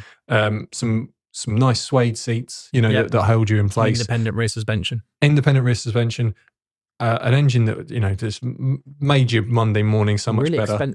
Really exotic engine. Yes. How that car was made. It's really exotic. Yeah. How many cars could the average person buy in their life that revved above 6,500 RPM? Because that's really the cutoff for most regular cars. Outside of the supercar world, Exotica, all that sort of stuff, most cars do not rev really above 6, especially in the turbocharged world. And people are being offered a 8,250 unbelievable red line. Just as cars are running out of puff, this car got its second kick and really got going, and that was absolutely addictive. So we'll stick on the EP3 for a second. So 2003 got the 30th anniversary model. Very desirable, but a little bit wasn't nearly as thorough as something like the Golf, right? If you're doing a Golf anniversary edition, there's many more changes by that point. It was still quite. It was a Momo wheel and Recaro seat, and you got the red, the red Recaro. So I think it's interesting that it obviously meant something to have the 30th anniversary, but it kept with the ethos of, well, who are we going to sell it to? It seemed to be really sort of genuine and pure, and I'm happy they did that. But the standout feature really for most people will be the seats. They're not adding in a ton of stuff for it, but and then facelift comes out, and facelift has, I think it's over 100 changes that are so minute that you've got to be someone that sits around listening an hour on into a podcast. I can list a couple of them if that helps. So there's general facelift things. We should say that because the Civic gets facelifted. So there are some general facelift things that change. Late 2004, start 2005. So, but actually for Type R, it had probably more of an impact. But facelift things that normally didn't change. So you had the same wheels as before, but you had different bumper covers, slightly different spoiler, different lighting units, and some different trim on the dashboard. That was pretty limited, but for later versions of the EP3, you did get actually a lightened flywheel for yes, I was going to say lightened and flywheel. And that was 0.1 seconds 0-60 reduction. Yeah. But actually you could feel it. It made the car rev more quickly. It was a worthwhile thing. And again, when you're looking at buying one used and you're like, oh, there's a good price on a pre-facelift, but if I go for an 05, I get the lightened flywheel. Yeah, it's for me, it looked a lot better as a facelift car. I must admit. I agree with you. Added because the deeper front chin gave it more of a jaw. It did look more aggressive as the facelift car. It suited the whole performance to me of the car, I think, a bit better. But still, the mechanical changes are very, very limited. I can't think of any, to be honest. Yeah, I mean, I've owned both. I prefer the look of the facelift. You're right. Like from in the car, sat in the driver's seat. Aside from the fact the seat does change, it goes from all black to red and black. Yeah. It's really, really marginal, the differences from the inside. Now, from the outside, there's some styling changes, you're right. And I say there is, I'm pretty sure someone somewhere did like a whole spreadsheet and breakdown of everything. But we are talking about, you really have to be a huge car enthusiast and an enthusiast of the Type R to want to know all these things, because most of them are just so marginal that there's not a lot in knowing them. I remember selling one once, and the guy he brought his friend, which was sometimes is a good sign, sometimes is not so good.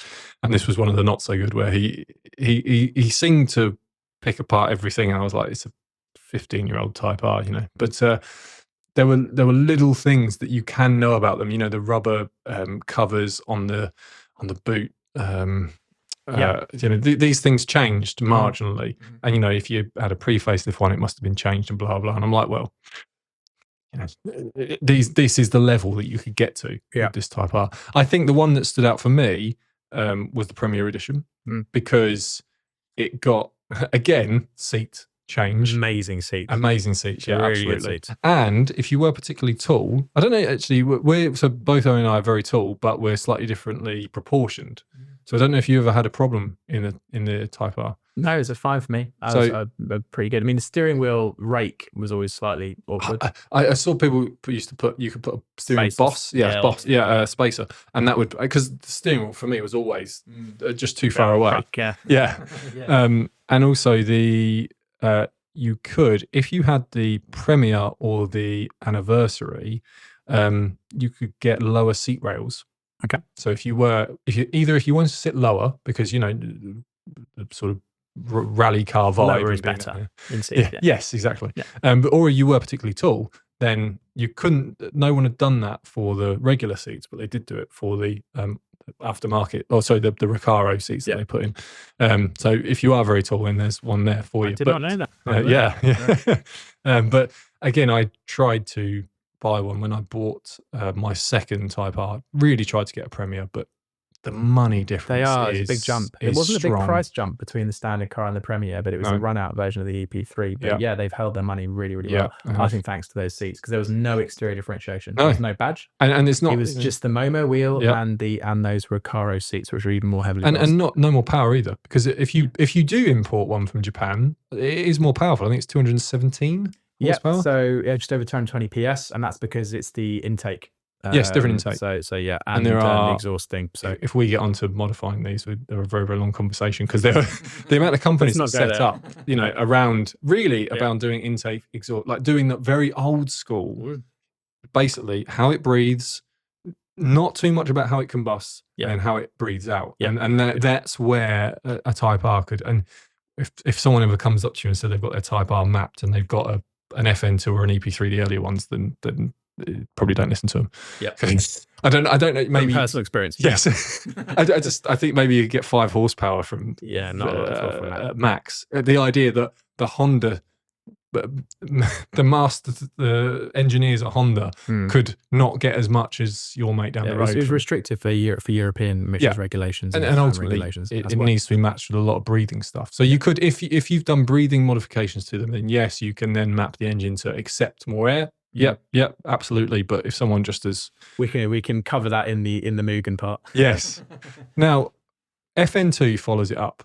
There is a sort of a gap. I'd say, because you got the last of the Type Rs were of produced 05. They spill into the very, very early 06. There's some 06 sales. registration plates like this. You're right. It's about a year to 18 months crossover to FM2. But from the production point, it's more like a 2-year sort of gap. This car is not. It's an odd one because obviously it gets a reception that maybe Honda didn't expect. There partly is because Top Gear reviewed it and said they would rather have the old one. I think we did. We expected it, to be honest, at a point. Yeah. FN2 was a very, very big departure. Yes. Definitely. And it's a different Type R if you're in Japan, if you're in Europe, and the US get a type, I can't remember what year they get, but they also get the SI, I think, So they get an SI. Yeah. They do get, because the Japanese get a completely different one, don't they? It's a completely different car. Well, they did sell both, but we can cover the. They did sell both. We can cover the FD2 as well. But yes, the FN2 was we call it the spaceship. Give us 1 minute on the FD2, the one, because I think that's the one that people will know the least. So in summary, the FD2, if you know it's Honda Civic Hybrid in the UK around the period of time, it was a 4-door saloon. The FD2 basically had the Type R powertrain into that saloon, extra rigidity, strengthening, LSD, and it was more hardcore and had the higher horsepower engine. So that was really the FD2 was a spiritual successor of the DC2 Integra. It was the most hardcore Civic Type R. Why didn't Europe get that car? Because the 3-door Civic Type R was the car developed for Europe as a focus, and there was no market for a C-segment 4-door performance saloon like that. So this decision was made when the EP3 ends. There was already a clear path of Europe's going to get one car, Japan's going to get another one, and then obviously world markets will split between them. That 4-door Civic was the ultimate world Civic. They sold that in every market, just not necessarily the Type R version. But yeah, the FN2 was going to do the heavy lifting, and I must say, I've owned over 10 of them. So I do know them quite well. I don't even think it was that many. I've had. I don't know for this one. I'm just going to sit back then. Okay, let's address. So they sell it for 4 years. Yeah. It does at the very end. It gets a special. Is it? There's a Mugen. There's a Mugen 200. There's a Mugen 50, and there's a Championship White Edition. Right. So those are the runouts at the end. Yeah. Most notable by the huge spoiler on the back. For 2 of them, yes. And then huge exhaust. Sorry, no, one of them had a big spoiler. Yeah. The Mugen 200 had the smaller spoiler, but had the big exhausts. Big exhaust. Okay. And fine. The Championship White was just standard. There's a step away from independent rear suspension. Yes. Yeah. So that is one critical area. Yeah. Okay. There is a step to a slightly more. The EP3 was an incredibly simple car. Yeah. You had probably 10 buttons on the whole thing maximum. Yeah. And 3 dials. Yeah. FN2 is a very big departure. Absolutely right. Yeah. Now, I'm very interested to know to know the story of it from you, but I'll just give a quick moment in that I may have owned EP3s. I got to drive an FN2 very, very early on. It was maybe 2008. And then I decided, by the way, when I drove it, that I hated it because I loved the EP3. Of course. That's very normal, by the way. Yes. And when I drove it the first time in 08, still managed to keep my hatred of it. Okay. 2 years later, I drove one again, and I managed to, we had a test route where I worked, and I think it was one was coming in, trading MPS or something like that. And I got to take it out on my own. And I just was like, by that point, I sort of softened to it a little bit. My view is that is actually a great car. There you go. That has been so soured by the entire motoring world because it's not an EP3. And no one actually spoke of, is the FN2 a good car? Mm-hmm. The conversation was, is it as good as the EP3? And I think you just separate them entirely. And I know people say, well, what? So if the old one's better, it's better. They are, to me, not trying to operate in the same space. One is pushing the simplicity. Yeah. The other is keeping the essence of the engine and everything else, but in a more modern for the time way. I'm going to let you talk about it. Okay, all right. So there's a lot to unpick there, but you've absolutely, I get it completely. So the EP3, when it first came out, was not the darling of the motoring media for all its attributes. So it was considered very, very fast and very, very focused and very good track car, but very, very compromised. So the media gave it kind of mixed response, and they actually ultimately still fell down. And the majority of tests I saw on the Golf GTI at the time, that was considered still the top car. And if you think about it at the time, it was kind of end of the line Mark IVs going into Mark V GTIs. But so that had a mixed bag. But people loved it for its kind of, I describe my EP3s as kind of like a yappy dog.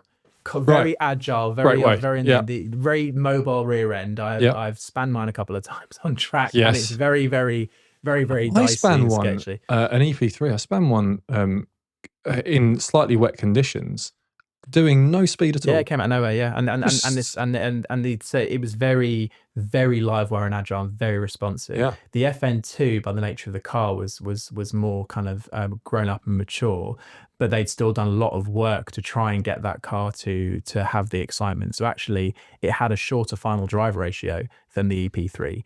So actually revved even harder, to be fairness, and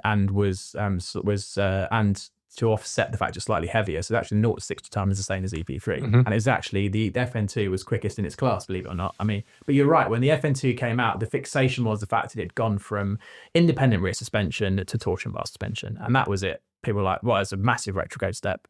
They've just done it for cost saving reasons. And that wasn't the reason it was done. It was because to actually create better packaging and boot space, because the standard Civic, the previous generation, because the independent suspension didn't have very good space attributes. So it was all very logical. But yeah, it was very interesting. And there was that Top Gear view you alluded to.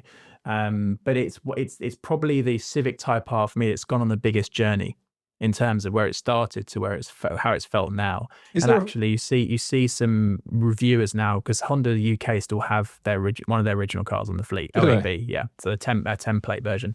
When people drive that now, they are blown away by how good it is and actually how stable it is. And I have done many laps of the Nürburgring in EP3s and FN2s, and I will take the FN2 every day of the week. So is that, I think this is what both of us have experienced, that you can confidently drive an FN2 at its limit for more of the time if you actually know how to drive. Because some people would drive them both the same. And I would probably say those people have never span a car, or is it because you learn very quickly. Oh, actually, the EP3's limit, it's pretty low. Yeah, and it's pretty knife edge. Yeah, it's not a very forgiving car if you get it wrong. And I'm not talking about you turn into a corner, but it's marginal things that you have to be quite a good driver. Someone who really wants to be a good driver can keep an EP3 quickly down a road. FN2, much easier. There is that stability feel. And I think that's probably, as I say, 2008, I decided I'd hated it before I'd driven it. So I still hated it. In 2010, I was a bit more accepting of let me actually go out and drive it. And I had half an hour to myself, and sales manager wasn't there. So off I went. And that's when I realized, I think I'd actually owned my first Civic Type R in that gap, the EP3 one, and realized it's a bit of a, I don't want to say a bit of an animal, because it's not that type of car, but the EP3 is an excitable car, the yappy dog expression. And you get an FN2 and you go, I can absolutely thrash this car 90% of the time and know what it's doing, feel like I've got the idea. Whether that would translate to a faster lap time, I don't know. Possibly you would get faster with a track. Yeah, okay, yeah. And weight and stuff. And, I just think that... You alluded to it earlier, it was a very, very different car, and there was a lot of equipment on the FN2 that wasn't on the EP3. So things like, very importantly, VSA, vehicle stability control, right, which was not on the EP3. But do you think people don't want it? Like that's the problem, is that the EP3 buyer, they don't want anything. Well, that's the difference in the buyer. The people who don't want it the most are often the ones who need it the most. Yes, but that's what I'm wondering. I'm kind of thinking that, particularly a motoring journalist. Motoring journalists would, if you said to them, this has got no traction control, no ABS, but everyone would have a party. The 10 out of 10 car, doesn't matter what it is. Because there's something about adding driver aids has always, rightly or wrongly, in media, British media, American media, all motoring media has always been seen as a negative thing, because car journalists, ultimately their job is to find the limitation of a car, and the less things getting in the way of them doing that makes their job easier. You put a load of safety, or safety is probably the wrong word, a load of controls to manage that, you're going to get critics, because the argument will be is people who think they can drive without them, and people who don't want them. And so when you say, well, it's got them, they see that as an immediate negative aspect to it. But I do agree with you that actually having those things will probably, where you're going to drive a car, which is on a country lane, or, trying to get a lap time with it, those are the things that will probably make you go faster most of the time. Not every single time. Sometimes you will be better than as well. I mean, if you get it wrong when down a country road with an EP3 and you've got to make a sudden move, you're not necessarily sure it's going to happen. That's why so many of them are up trees. Well, maybe. and also the EP3 had, there was a lot of suspension adjustment, and you need to make sure your car had proper alignment, all those kind of things. That is probably one of the biggest separating factors. So I had an EP3 that went in. I did a load of suspension work on it myself, as in like changed mechanical parts.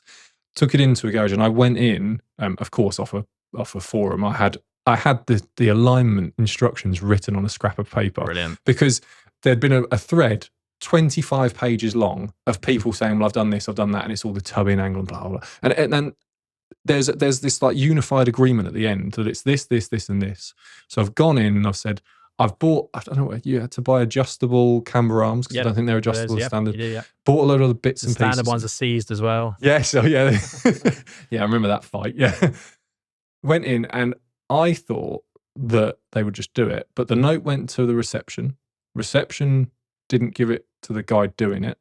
Guy doing it does a standard alignment, and it drove awfully. I mean, it went in perfectly straight. It came out. I genuinely nearly crashed it immediately. It just, because it was so badly set up. Because they just done a standard. It's in the greens. Yeah, done. They're very sensitive. Of extreme sensitivity. Absolutely. And then got it dialed into these, and you'd think I'd changed mechanical aspects of the car between those two alignments. So it is quite incredible how sensitive it was.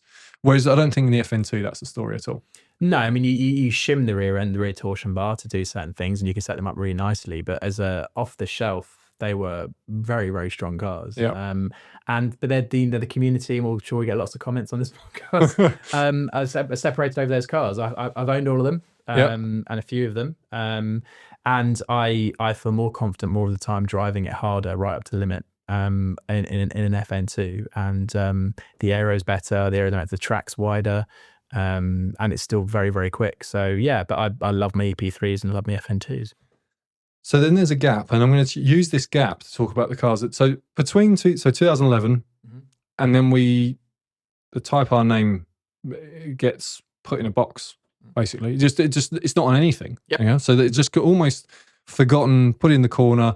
Maybe there was even a question of, will they use a different moniker going forward? Like some brands, Ford did this, they had, I can't remember what used to indicate their fast cars, but that they had ST for a while, and then they were using RS and ST, and they sort of pulled away from that.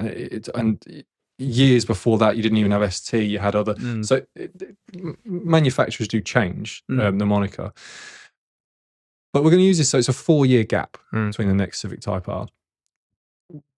The cars that never get the Type R badge, so the S2000, which I said to you before this, but no one else has heard it, so you'll have to explain it all again. The prime candidate in my head, off the bat, would have been the 2-seat sports car. That's the car that you make the Type R of, which didn't get it.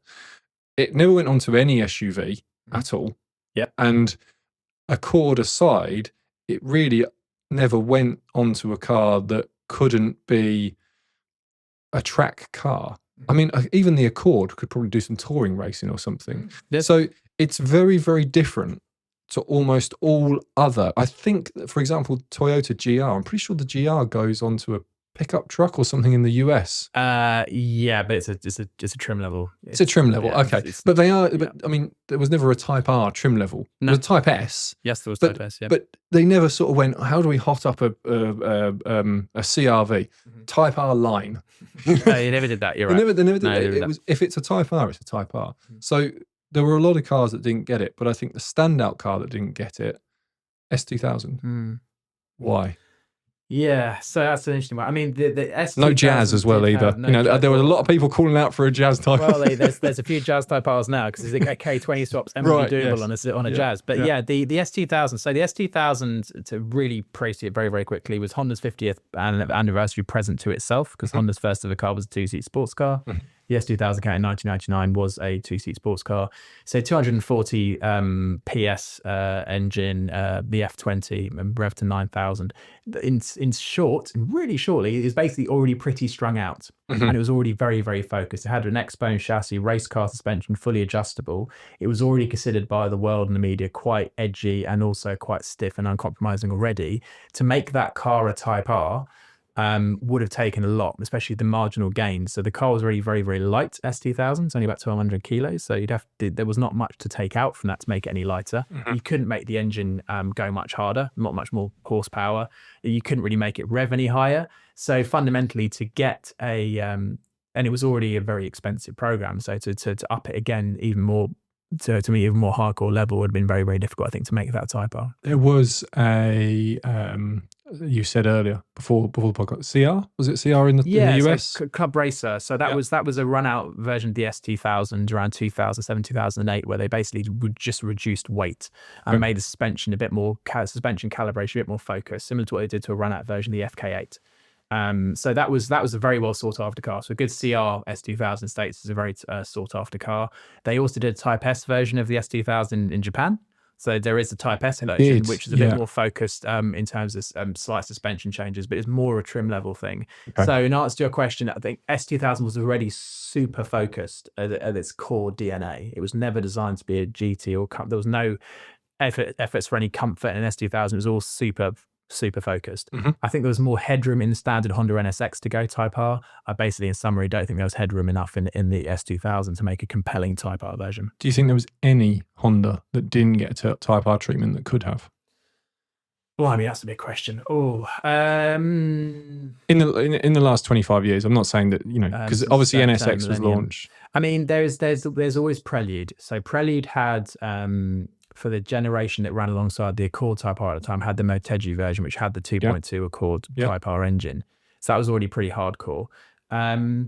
Not really I can think of. I mean, you could say the Legend, which is a car would go back a long way with that. Had a 300 horsepower, 3.5 litre V6, but it was a big, heavy car with super handling all-wheel drive. You could have made a Type R version of that, maybe supercharged it, but even then that would have been difficult. So I can't really think of one, no. But you mentioned CRV earlier. So so CRV, actually they put in 3 generations they put a Formula One engine in it. So they had some, picture of this. I think it's 2 or 3 generations. So there was an F1 engine put into a CRV, and in a similar way to how Ford had the Supervan Transit, but I don't know if they badged it Type R, so I didn't dive in. But it was a racing CRV concept, especially. But what was I going to say? So, in answer to your question, I can't think of anything. The CRZ would have been the closest candidate, but they had the Mugen version, where they supercharged 1.5 hybrid engine. And having driven one, that is an absolute riot. And effectively, the Mugen version was a CRZ Type R for all intents and purposes, but that was never a factory car. That was done through Mugen directly. To answer your question, I can't think of any car in the last 25 years that didn't get Type R treatment that really should have done. But it would have been interesting. Would have been an interesting brand halo. Yeah.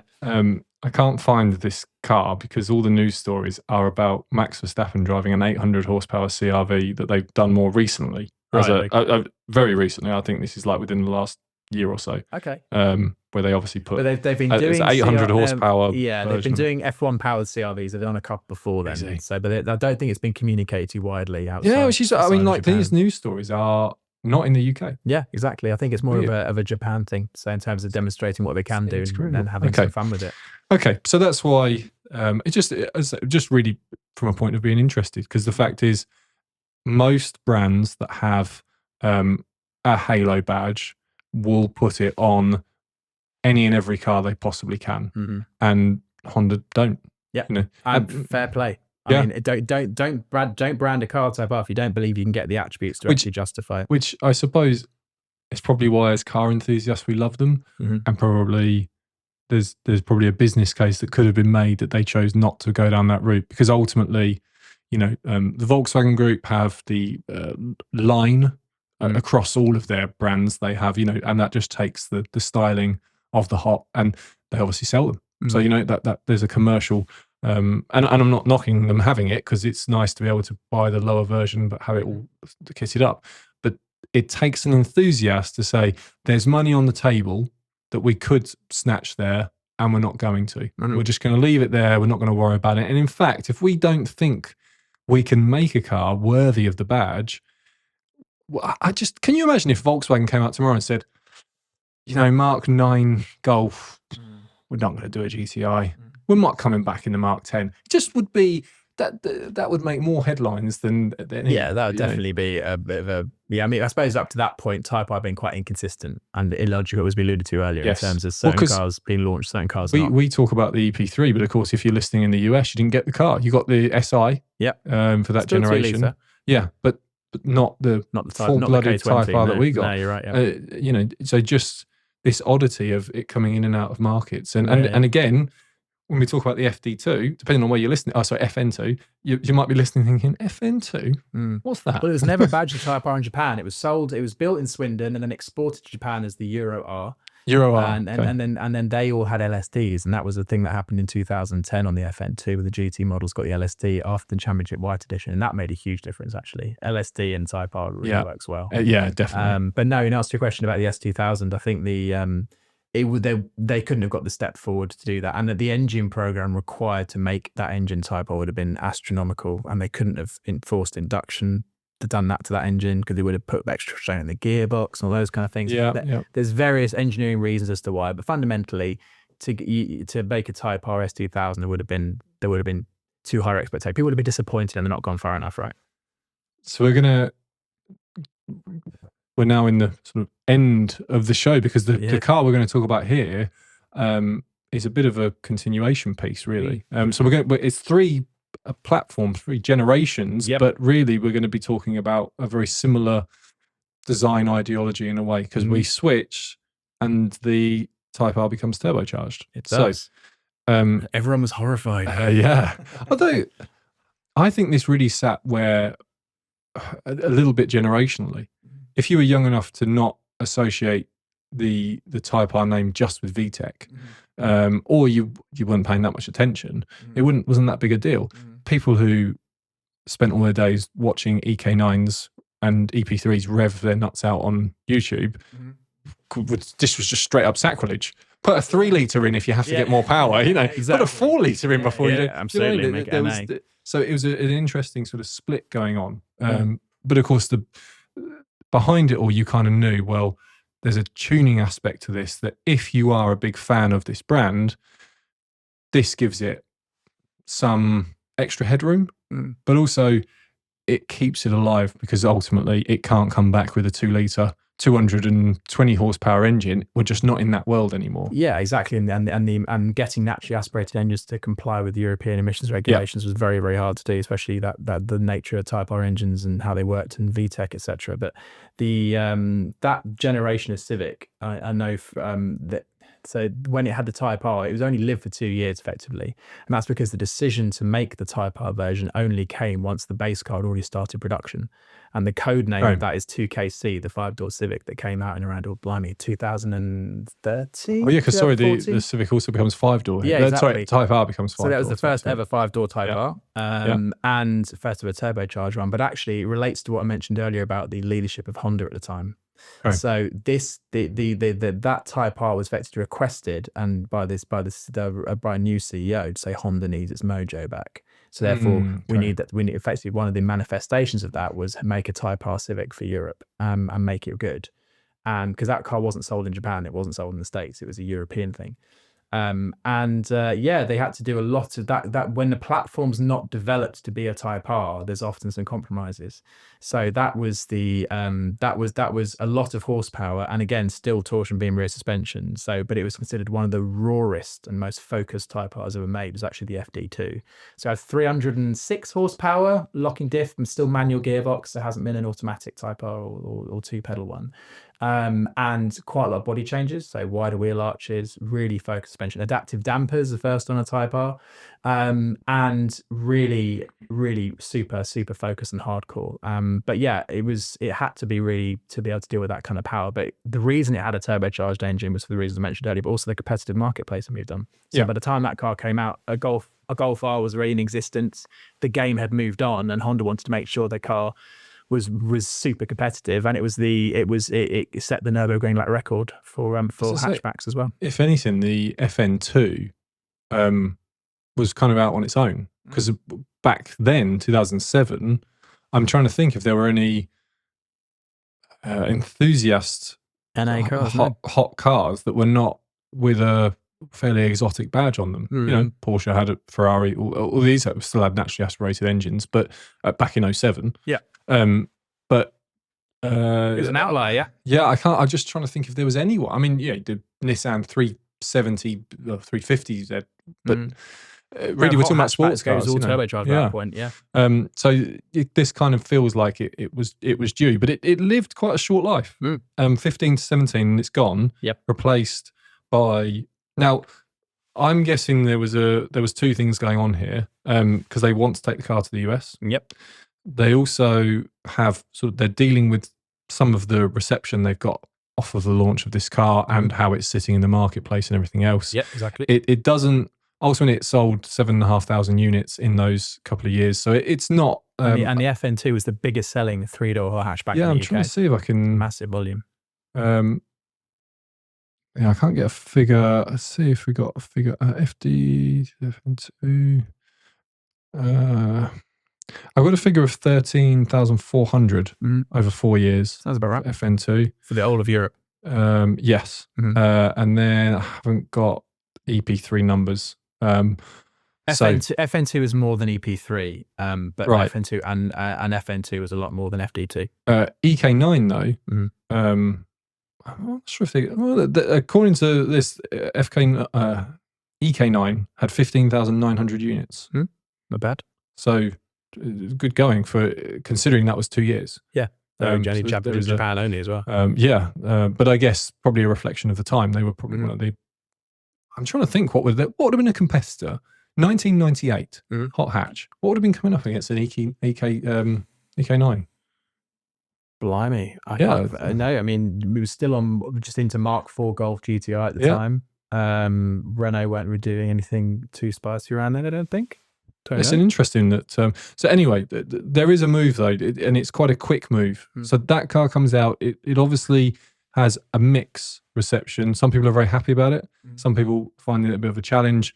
There's the fact it's 5-door is another challenge to it, because everything's been known as 3-door. That's something that's happened commonly across the industry.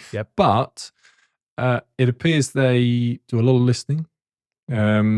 Do a lot of reassessment, and as I say, they've got to jump a hurdle of the US as well. So in 2017, FK8 generation, and this, what a car! Yeah, this is like we're back. This is a Golf Mark V GTI moment, right? It feels like we've had the EP3, and that's managed to take on all the journalists. Or they've all given it challenged, but we love the way it drives. Exactly.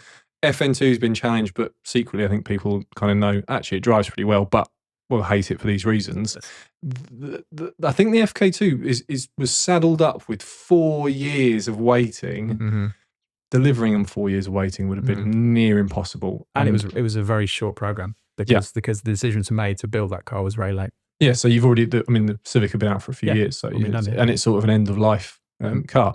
But then, as I say, FK8 comes out. Goes to the US, comes to Europe, doesn't move power. I think both are 306 PS. Yeah, both 306. It goes up a bit on the FK8, but it's the same core engine as the previous FK2. Sorry, you're right. The US keeps 306. Yes, Europe goes 316. So so there is a push in Europe. if you're in the US. Well, you didn't get it before anyway, so I probably didn't care. But sticks with the manual, which again, at the time, this all to me is the proof of you've just got someone who's not willing to compromise. Type R philosophy. And it's one of the world's greatest manual gearboxes. Yeah, it is fantastic, isn't it? Absolutely. And it fantastic. had auto blip as well, if you wanted that. So really good. And kind of borne out by sales figures by the US alone, 21,424 Civic Type Rs. So just it really changed. I mean, if you think from the numbers they had before, where it's Europe, clearly there was a big desire in the US to bring this car through. It takes Nürburgring track record back because it's been lost. I think it doesn't say who to, but I think it was Sport S. B. I think Megane had it at one point as well. Yeah, it could have been. No doubt Volkswagen went to go and get it, and then I think Megane. I think that it moved every sort of month. Yeah, for a those while. 3 brands had an arms race. They're just really going for it. Yeah. But Civic, comes out, takes it, gets a refresh 2020. Only lives another year after that. There was limited edition, which I think is probably the ones I was thinking about earlier. Phoenix yellow. That's the color. Phoenix yellow. Yeah. This though is the one where prices start to move. Styling seems to be whereas the EP3 and even to a point the FN2, they were somewhat dramatic at the time, but not not huge. Yeah, whereas this massive, real sort of. It was bigger than the Accord from the previous 2 generations. Yeah, it was a really big car. Yeah, and with spoilers in it. There was, I don't know, you probably do this. There was a GT version of this, or GT line or something. They took the spoiler off. And then they sold the late facelift car, yeah. But they must have sold like 50 of them. Not because they didn't want them, because they technically put it for sale, and then apparently you couldn't actually get one. Yeah, so it downed the wheel size as well and it went to black seats. So it went from 20s to 19s, had black seats, had no rear spoiler, because there was feedback from the first FK8s that it was too aggressive and too much plant-on stuff. And therefore, the recommendation was if that's an issue for you, buy a black one, because all the contrasting carbon vanished. Right. And spoilers vanished, basically. So it was a very busy car, design-wise. It was, yeah. But the driving attributes, I believe, lived up to the design. Yeah. Nothing worse than a car looks overburdened with spoilers and the driving experience doesn't live up to it. The FK8 did not have that problem. Yeah. So that was a response. But I agree that I don't think they sold very many of those at all. And for me, it was a kind of they didn't need to do that car. No, it's just weird. It came right at the end, and it just seemed like I don't know. They called it. I think it was like a GT or something. They also did. I'm just reading here. I didn't actually know this car existed. I'm not sure if it's Europe. Type R LE. Well, that would stand in Honda vernacular for limited edition. So I don't know what that removed select sound deadening materials, took the cargo cover off, homologation, special rear cars. heater ducts, rear wiper was taken away. So they actually did that on the FN2 as well. They did an ultra type version of it, but I think it was available for order only. And they never promoted it above the line. So then they removed the rear parcel shelf as well on some. But that was never communicated in brochures or anything like that. There was a base Type R and there was a GT Type R, which had all the electrical equipment, and that was from FN2 onwards. Yeah, I mean, and really FN2 kind of got known as Type R GT. Yeah, it's kind of. I guess most people spec them that way, but just So this again, I suppose the Type R name, if we think late 90s, early 2000s, is where it moved into household. Obviously, it's done a great job because it's been able to get a US audience for a car that they've never really been offered. Yeah. I mean, the US were really crying out for it though, because the US really understand performance cars. I'm amazed it took Honda that long to get that car there. Yeah, and I'd say you'd have thought there would have been opportunity to do it earlier, but and it's not like they weren't there with the S2000 and things that they could say. Oh, people do buy our performance stuff, and as the Acura before that, but they just clearly, maybe it was an emissions thing. Yeah, maybe it was a fuel quality thing. Bear in mind, the average RON in the US is significantly lower than Europe and even lower than Japan. Wondering if it couldn't be a left-hand drive thing, could it? Because Europe would all be left-hand drive. FK, so it wasn't a left-hand drive thing. Okay. Yeah. Anything we want to talk about that before we go on to the FK8? Oh, blimey! I mean, they they hold their money so well right now. Yeah. I mean, FD2s are firming up a bit, but FK8s are still really, really strong.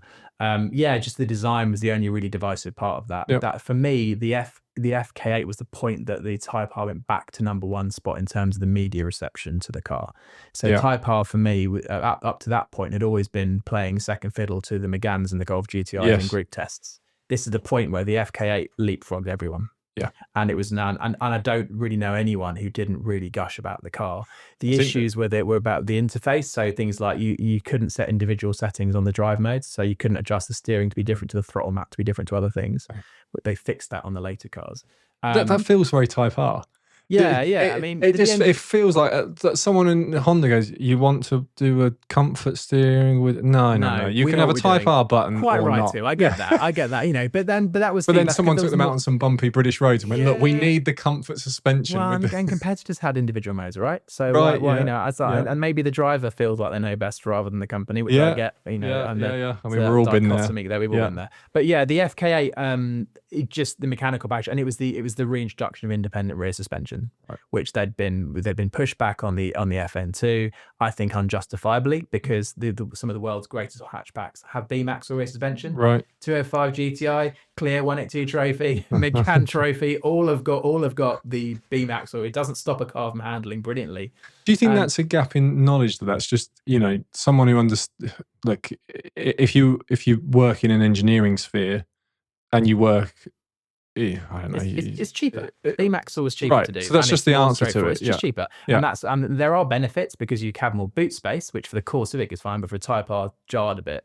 And independent is just considered more exotic and a better ride quality and stuff. But that was a big point for the FK8, was that being reintroduced. They'd refined the engine, so the engine was more exciting than it was in the FD2. It was slightly better balanced in terms of overall attributes. It rose slightly better than the FD2 in everyday driving. But the design was the divisive part of that. It was very, very big car, and also the spoilers because they're quite extreme. So get a black one is the advice on FK8, because you lose a lot of that. I think the real only criticism I ever heard people have of it was the styling from the point, because ultimately, if a bunch of journalists go out in hatchbacks that are between £35,000 and £50,000 and they're all at a point in life where they've got promoted through the ranks to the point where they actually get to go and do the group test of driving around hatchbacks, they're not 20 anymore. So having large spoilers here and there and everywhere, I suppose, was always going to be a point of, well, I can get the GTI, it looks sporty enough, it doesn't look too exactly. Whereas this, you're right, unless you've got it in black, it's going to stand out. But I think there's a large number of people, no matter their age, their gender, their color, everything, that want to stand out in a car. But also the time is a great healer, right? I mean, that will the edges will come off. There's cars that were striking when they first came out, and they've aged gracefully. I don't think it's aging badly, and I still really want one. So it's on my list. On my list. So that gives way, and I guess having heard about the comments of exterior styling or whatever it was, Honda have made the decision in FL5 that it will be more of a I don't know the best way to describe it, a smoother design, a more flowing design. Bigger again, but yes. It's a large bit. I mean, now I think you're basically looking at the Accord Type R. If we would step back and put an Accord Type R next to an FL5, the Accord's a smaller car. So, absolutely. But it looks a bit more shaped in a wind tunnel, I suppose, which probably adds to the modern look, because all cars are like that now, either because they're trying to, be more aerodynamic for speed, or the majority of times for efficiency. But its reception was, I don't want to say it's mixed, because overall people love it from the driving perspective, but it moved everything up. Price moved up. I think they had a more limited number that you could actually buy, because Honda having to because of CAFE regulations in Europe. So there was a whole sort of deal of, yes, we do sell them, but we've got not quite dealer allocation story going on, but also it was the time of the world was shut down. All of a sudden there's dealer markup on them if you're buying them in other countries, and all of this sort of put a challenge, a real gauntlet at the feet of the FL5. And I kind of feel that I don't want to lean too heavy on Honda as being at fault here. I think maybe the market didn't quite place it right. We were still trying to put it as a hot hatch that people can buy in their 20s. And unfortunately, as much as it would be great to find those cars, I just don't think they're pitched there anymore. Well, can I come at it from a different angle? Yeah, go on. So you're right, in the sense of at the time, all prices are moving up. And if you think about the low volume of the cars being sold in Europe and the European regulations, the cost to develop the FL5 powertrain to be emissions compliant was very, very difficult. So the price had to go up. Also, things like the A45 and the mega hatch type had pushed prices up anyway. Right. And there was lots of four-wheel drive, very fast vehicles are up around that time. But the FL5 suffered a bit initially I'll say, from the fact that it's wonderful, it's great, it's brilliant, but it's £50,000. And that was what it always finishes. But it's £50,000. You look at the spec. But I just want to see what they actually are priced at the minute. They're still hovering around the 40 mark, I think. So they're still strong, are they? They're still strong. But actually for the FL5, it's about reframing the car. So the FL5 somehow managed to increase its brilliance over the FK8 in terms of an overall driving experience. So it had wider track, they'd gone over suspension again, they've adjusted all the things they'd learned from the FK8 because Honda are brilliant at doing that. And it was absolutely incredible. I mean, to drive in the whole package, and it felt like, and for one of the best descriptions I've heard, because I've driven them both, it felt like a 5-door Porsche GT3. Oh, really? Okay. And that's the kind of level that they were positioning this car at. So actually, if you take price out of the equation, it was, considered the best of the bunch in terms of hatchbacks at the time. I can't think of anything that was considered more driver focused in that kind of segment. And it's the certain, and having driven one, it is exceptional to drive. And the publications who the performance car and the specialist car community placed a lot of kind of weight on. Agreed. I mean, I think it wasn't so controversial other than the price, but it was a really good step on from the FK8. So you can probably gather I'm quite a big fan. But and things like the quality inside and the subtleness outside, but actually the inside as well, that improved, and it was just incredibly cohesive and rounded package. So FL5 is ending or pausing Type R on a big high, and it also retook the Nürburgring back record again back. So never a more track capable Type R than that one. Really, really impressive. And I think there were a famous motoring journalist drove one round a Tochigi, I think, or a Japanese race circuit, and it beats a Lexus LC500 with significantly more horsepower. And it was just it was a David and Goliath car. It's kind of small hatchback, and it was just wiping the floor with supercars. I mean, it really did. And that's incredibly appealing and very, very Type R. So for me, it's the personification of Type R as a brand is actually the FL5. It's rare that where a car can get better and better and better in that respect, but especially with all the pressures of developing a car for Europe and various different markets in the world. And, the USA regulations are completely different to European regulations. It's an expensive car to develop for all those different markets.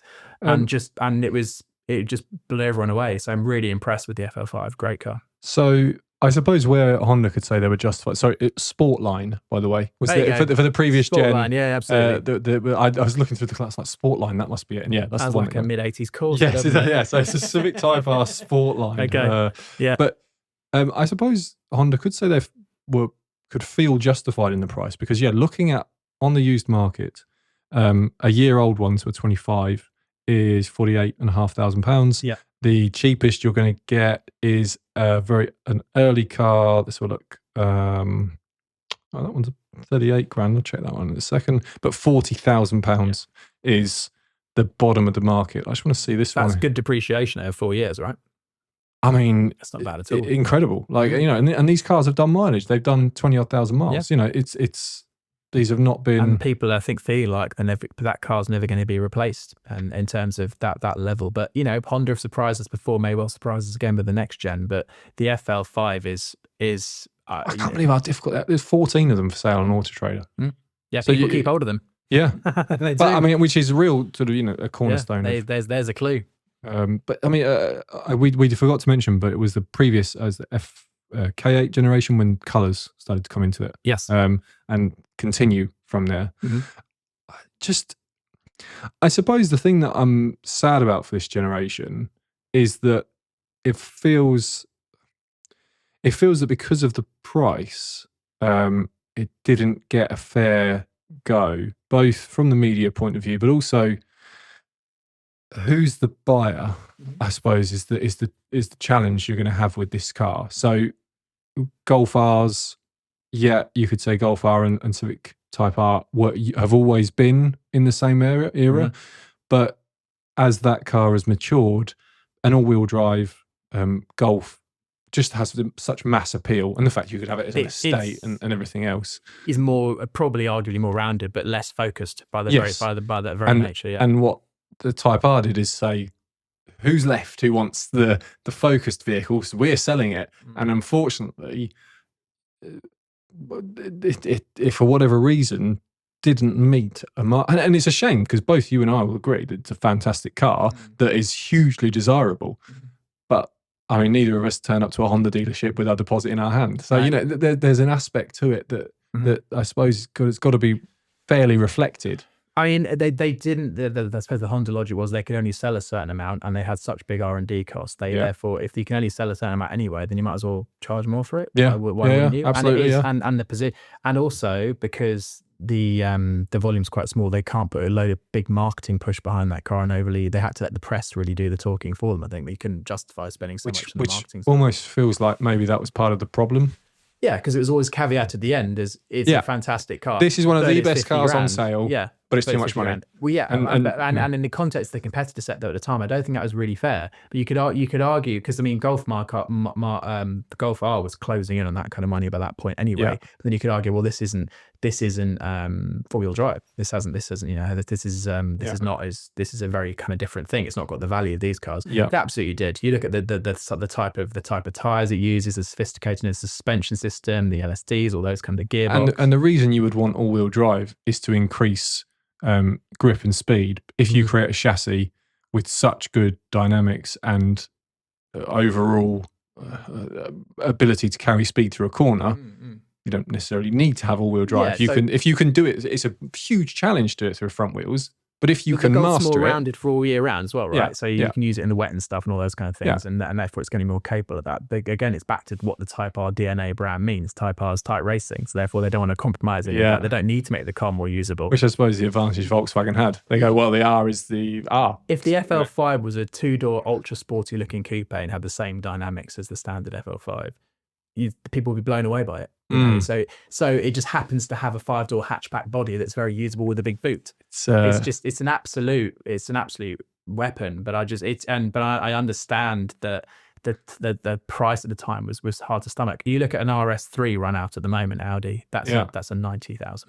Yeah. You look at an A45S. That's 70.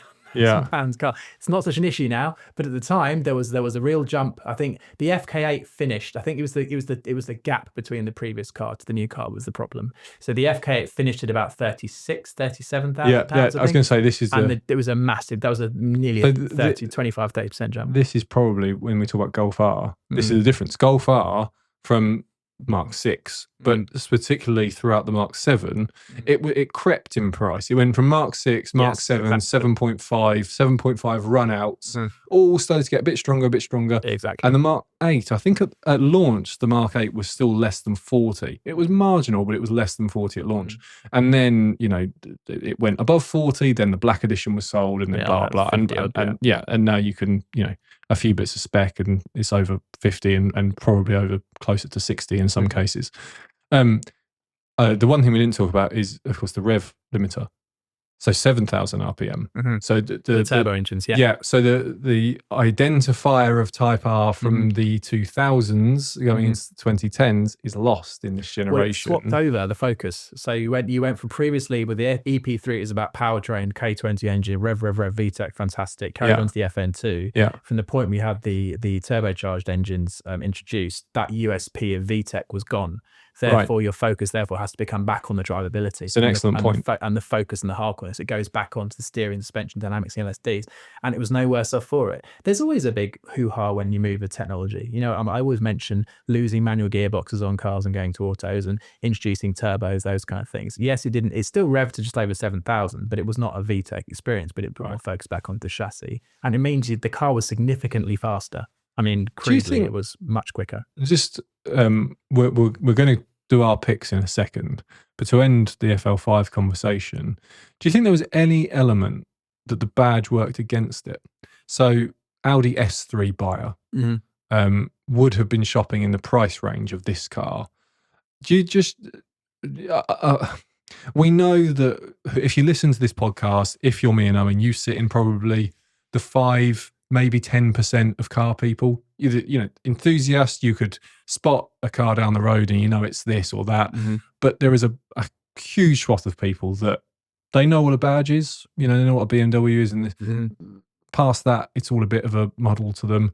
And that does lead some people, not particular big enthusiasts, but it leads some people's decision in what they buy. Do you think the fact that this was now a straight choice, you could get an S3, you could get this, you could get BMW M140i, M135i for this generation, and Mercedes AM35. Do you think that had any element of it? There was definitely conversations, and there was talk about doing a Type RR.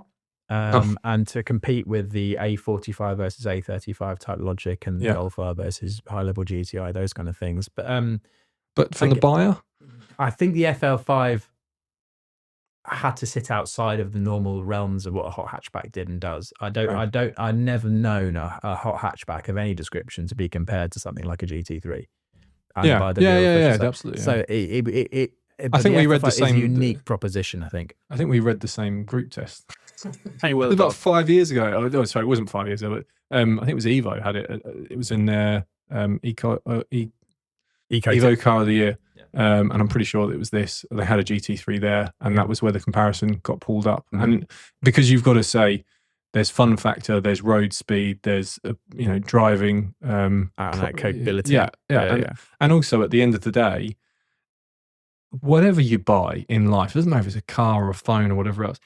If you actually want to use it, you bought something that you wanted. And increasingly, as people buy things that are just tools, that having something you want is a huge standout now. It's something that all car enthusiasts hope to have, a car that they actually look back at when they walk away from. Absolutely. Have to go and make excuses to run to the shops, and they're going to take 15 minutes to get to the shop that's 2 minutes away because they're going to go down. Yeah. And I guess this is what this car did. I just wonder if, I don't know, whether people like that were already interested in other things, whether because you could start to buy, as the whole car world has sort of narrowed, 50. What was the entry point of the Lotus sports car that came out? Elise? Not Elise. Emira. Yes. Right, yeah, it is very, very late if you're watching this for us. It is very, very late for us. We started recording late, so my mind's completely gone. Yeah, what was the starting marker for that price-wise? When the car first came out, it's about 70,000. 70,000, okay. And then a Cayman starter? 50,000. Okay. 2 litre T. Right, so you could have this with a 2 litre turbo.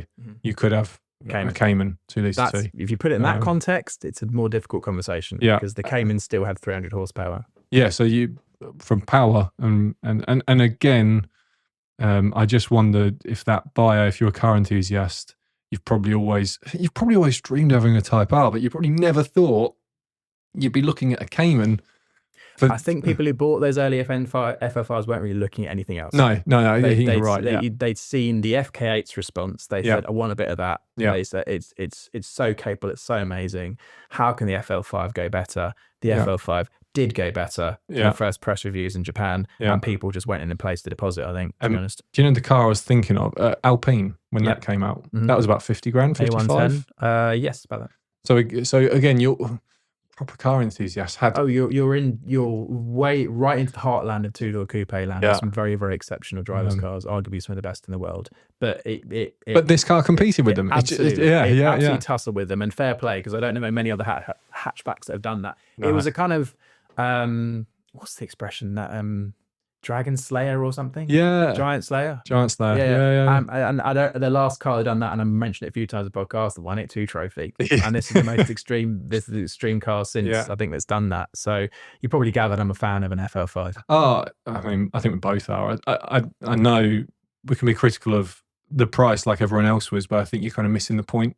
And ultimately, Honda, like you say, likely were in a position where they said, we can't, like, even if they were willing to take a loss and throw them out the door at 29,999, they couldn't. Great. Yeah, I mean, it would have been great. And there would have been a queue, but then they would have probably been paying fines because they would have sold so many high emitting cars compared to the rest of their range. Exactly. So, you know, there was a lot of other forces behind that. Yes. I just think it's really sad that so few of them ultimately found homes, and seeing how strong their residuals are, I do wonder what the future of the Type R brand goes to be, and whether we'll see it go onto a Civic again, whether they'll find another car within that.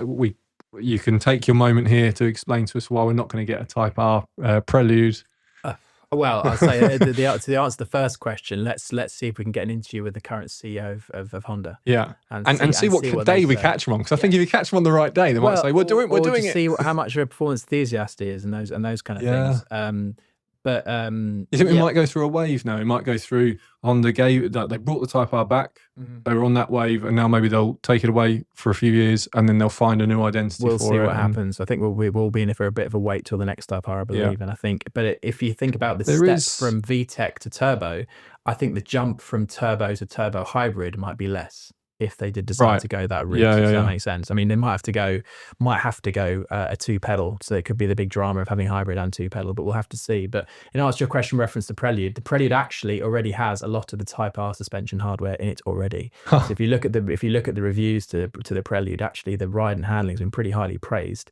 Some of the challenges it's had, and it's had really good reviews actually, is the powertrain. So the kind of CVT style gearbox and the powertrain. So it's not being overly fast. You know, we're talking kind of in the 7s, 0 to 100 kilometers an hour, 0 to 60. So, but no, that's gone down fairly well, the Prelude. And I think because the drivability helped by the underpinnings of the FL5. Do you think that car is ending up with a overly capable chassis, but with an engine that's not quite matched? That's exactly what it probably struggles with. But people do really seem to like the new Prelude, right? And having poked around one and sat in one actually, and those kind of things, I can see the appeal. I'm just wondering if that would probably be quite a departure for Type R to say we're going to get there, but we're going to do it with, because they don't.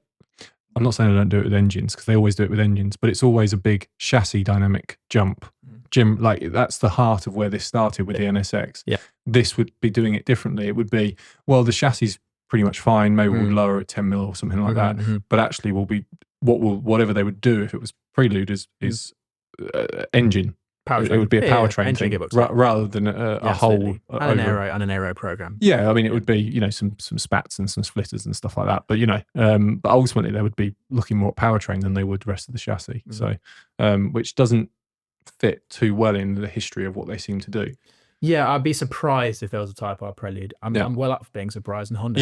Honda have surprised me before. Yes. So, but I would. It'd be very interesting to see what happens next with Type R. But if I was a kind of betting man, I'd probably say hybrid tech next, and maybe a 2-pedal rather than 3-pedal. So I'm not going to ask for your favourite Type R in general, because I think we could be here for another hour having that conversation. If you were putting a top 3 together. Let's say you had an opportunity to drive 3 of them, but you couldn't drive the other one. So Honda have come to you and we said, we've got all the Type Rs out, right. You can only drive 3 of them today. Okay. Which 3 would you drive? What's the first answer? EK9. Okay, so you'd have to drive EK9. Okay. No question. There's nothing else like it. And it was so head and shoulders ahead of everything, most focused in the context of competitive segment of any car at the time. So EK9 is getting to drive. Yeah. I'm going to let you do your answers. Okay, cool. I'm interested. I'll go. So the problem is, they're all so good that once you pick one, you're running out of options because then you go, but what about exactly. No, I think I'm all right on that one actually. So EK9 is Japanese JDM only, and also my second choice would be as well, and that's the FD2. It had the K20 engine. The 4-door was actually quite a lot more rigid than the FN2, and the focus and the incongruity about having a 4-door version. It reminded me a little bit of a early 90s Sapphire Cosworth, which again is a car that goes way back in my history. So I like the whole demeanor and stance of an FD2. Okay, so that's 2. Yeah. I think you can guess the third one. I got a bit animated, Miles. FL5, easy, hands down. I mean, utterly amazing thing. I mean, I had a very brief drive on my recent MC. Yeah, it's incredible. Okay. So, and I think of all the Type Rs, actually, you can make a case for that being the best. So it's interesting that neither of us are going to pick the EP3 because prior to doing this, and in my head, knowing that question was going to come up, thinking, okay, I was like, well, pick the EP3, but then I realized I've driven the EP3 a lot. And this question is driving them. And this is why I specifically didn't say you've got to go and buy 3 and never drive it. Okay. Because I'm like, different question. Otherwise it's a difficult one, isn't it? If like, well, I've actually gone out with my own money and bought EP3s before, so that had to be the answer. But actually, I've driven that, had that experience. So FL5 has to be an answer. Good. Okay, so that was an easy answer. Different to you, I'm going to pick the. I'm going to make sure I get the DC5 Integra Type R. Nice. Because I have driven one, and it was the car that always got away for me. So I said, friends of friends had ones, and I was always like, yeah, I might go and buy one, in 6 months or in a year, and never bought one. And they're a right to drive, and they just, I forgot I could have non-Civics. Okay. The other one is really difficult because part of me is just like, well, pick one of the NSXs because, but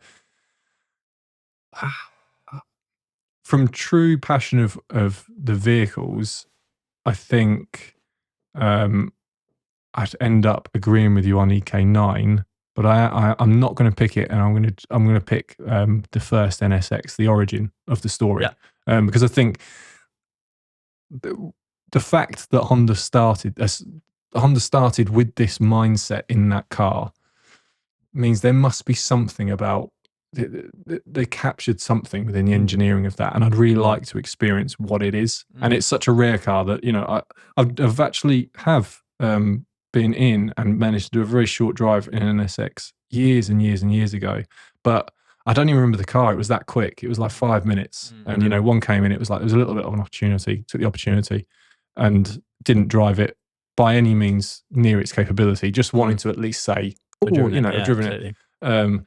And you fitted in it. I didn't fit in the one that I drove. It wasn't a case of fitting, Owen. Head out the window. I mean, I've driven a Lotus Elise. It was not a comfortable journey. It's so there's a lot of things, and I guess part of it is I don't know if I really even would enjoy the drive because I probably would be squashed, and but I just think there's probably some essence in there that would explain it all down the line. But ultimately, I think if it was a case of driving them, I'd actually want to drive the FL5 last because it would, if I was going out on a day to drive them, I think that would be the one that, funny enough, I might enjoy the most. Yeah.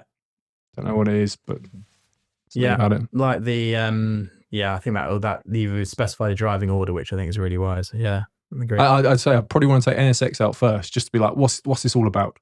Get that.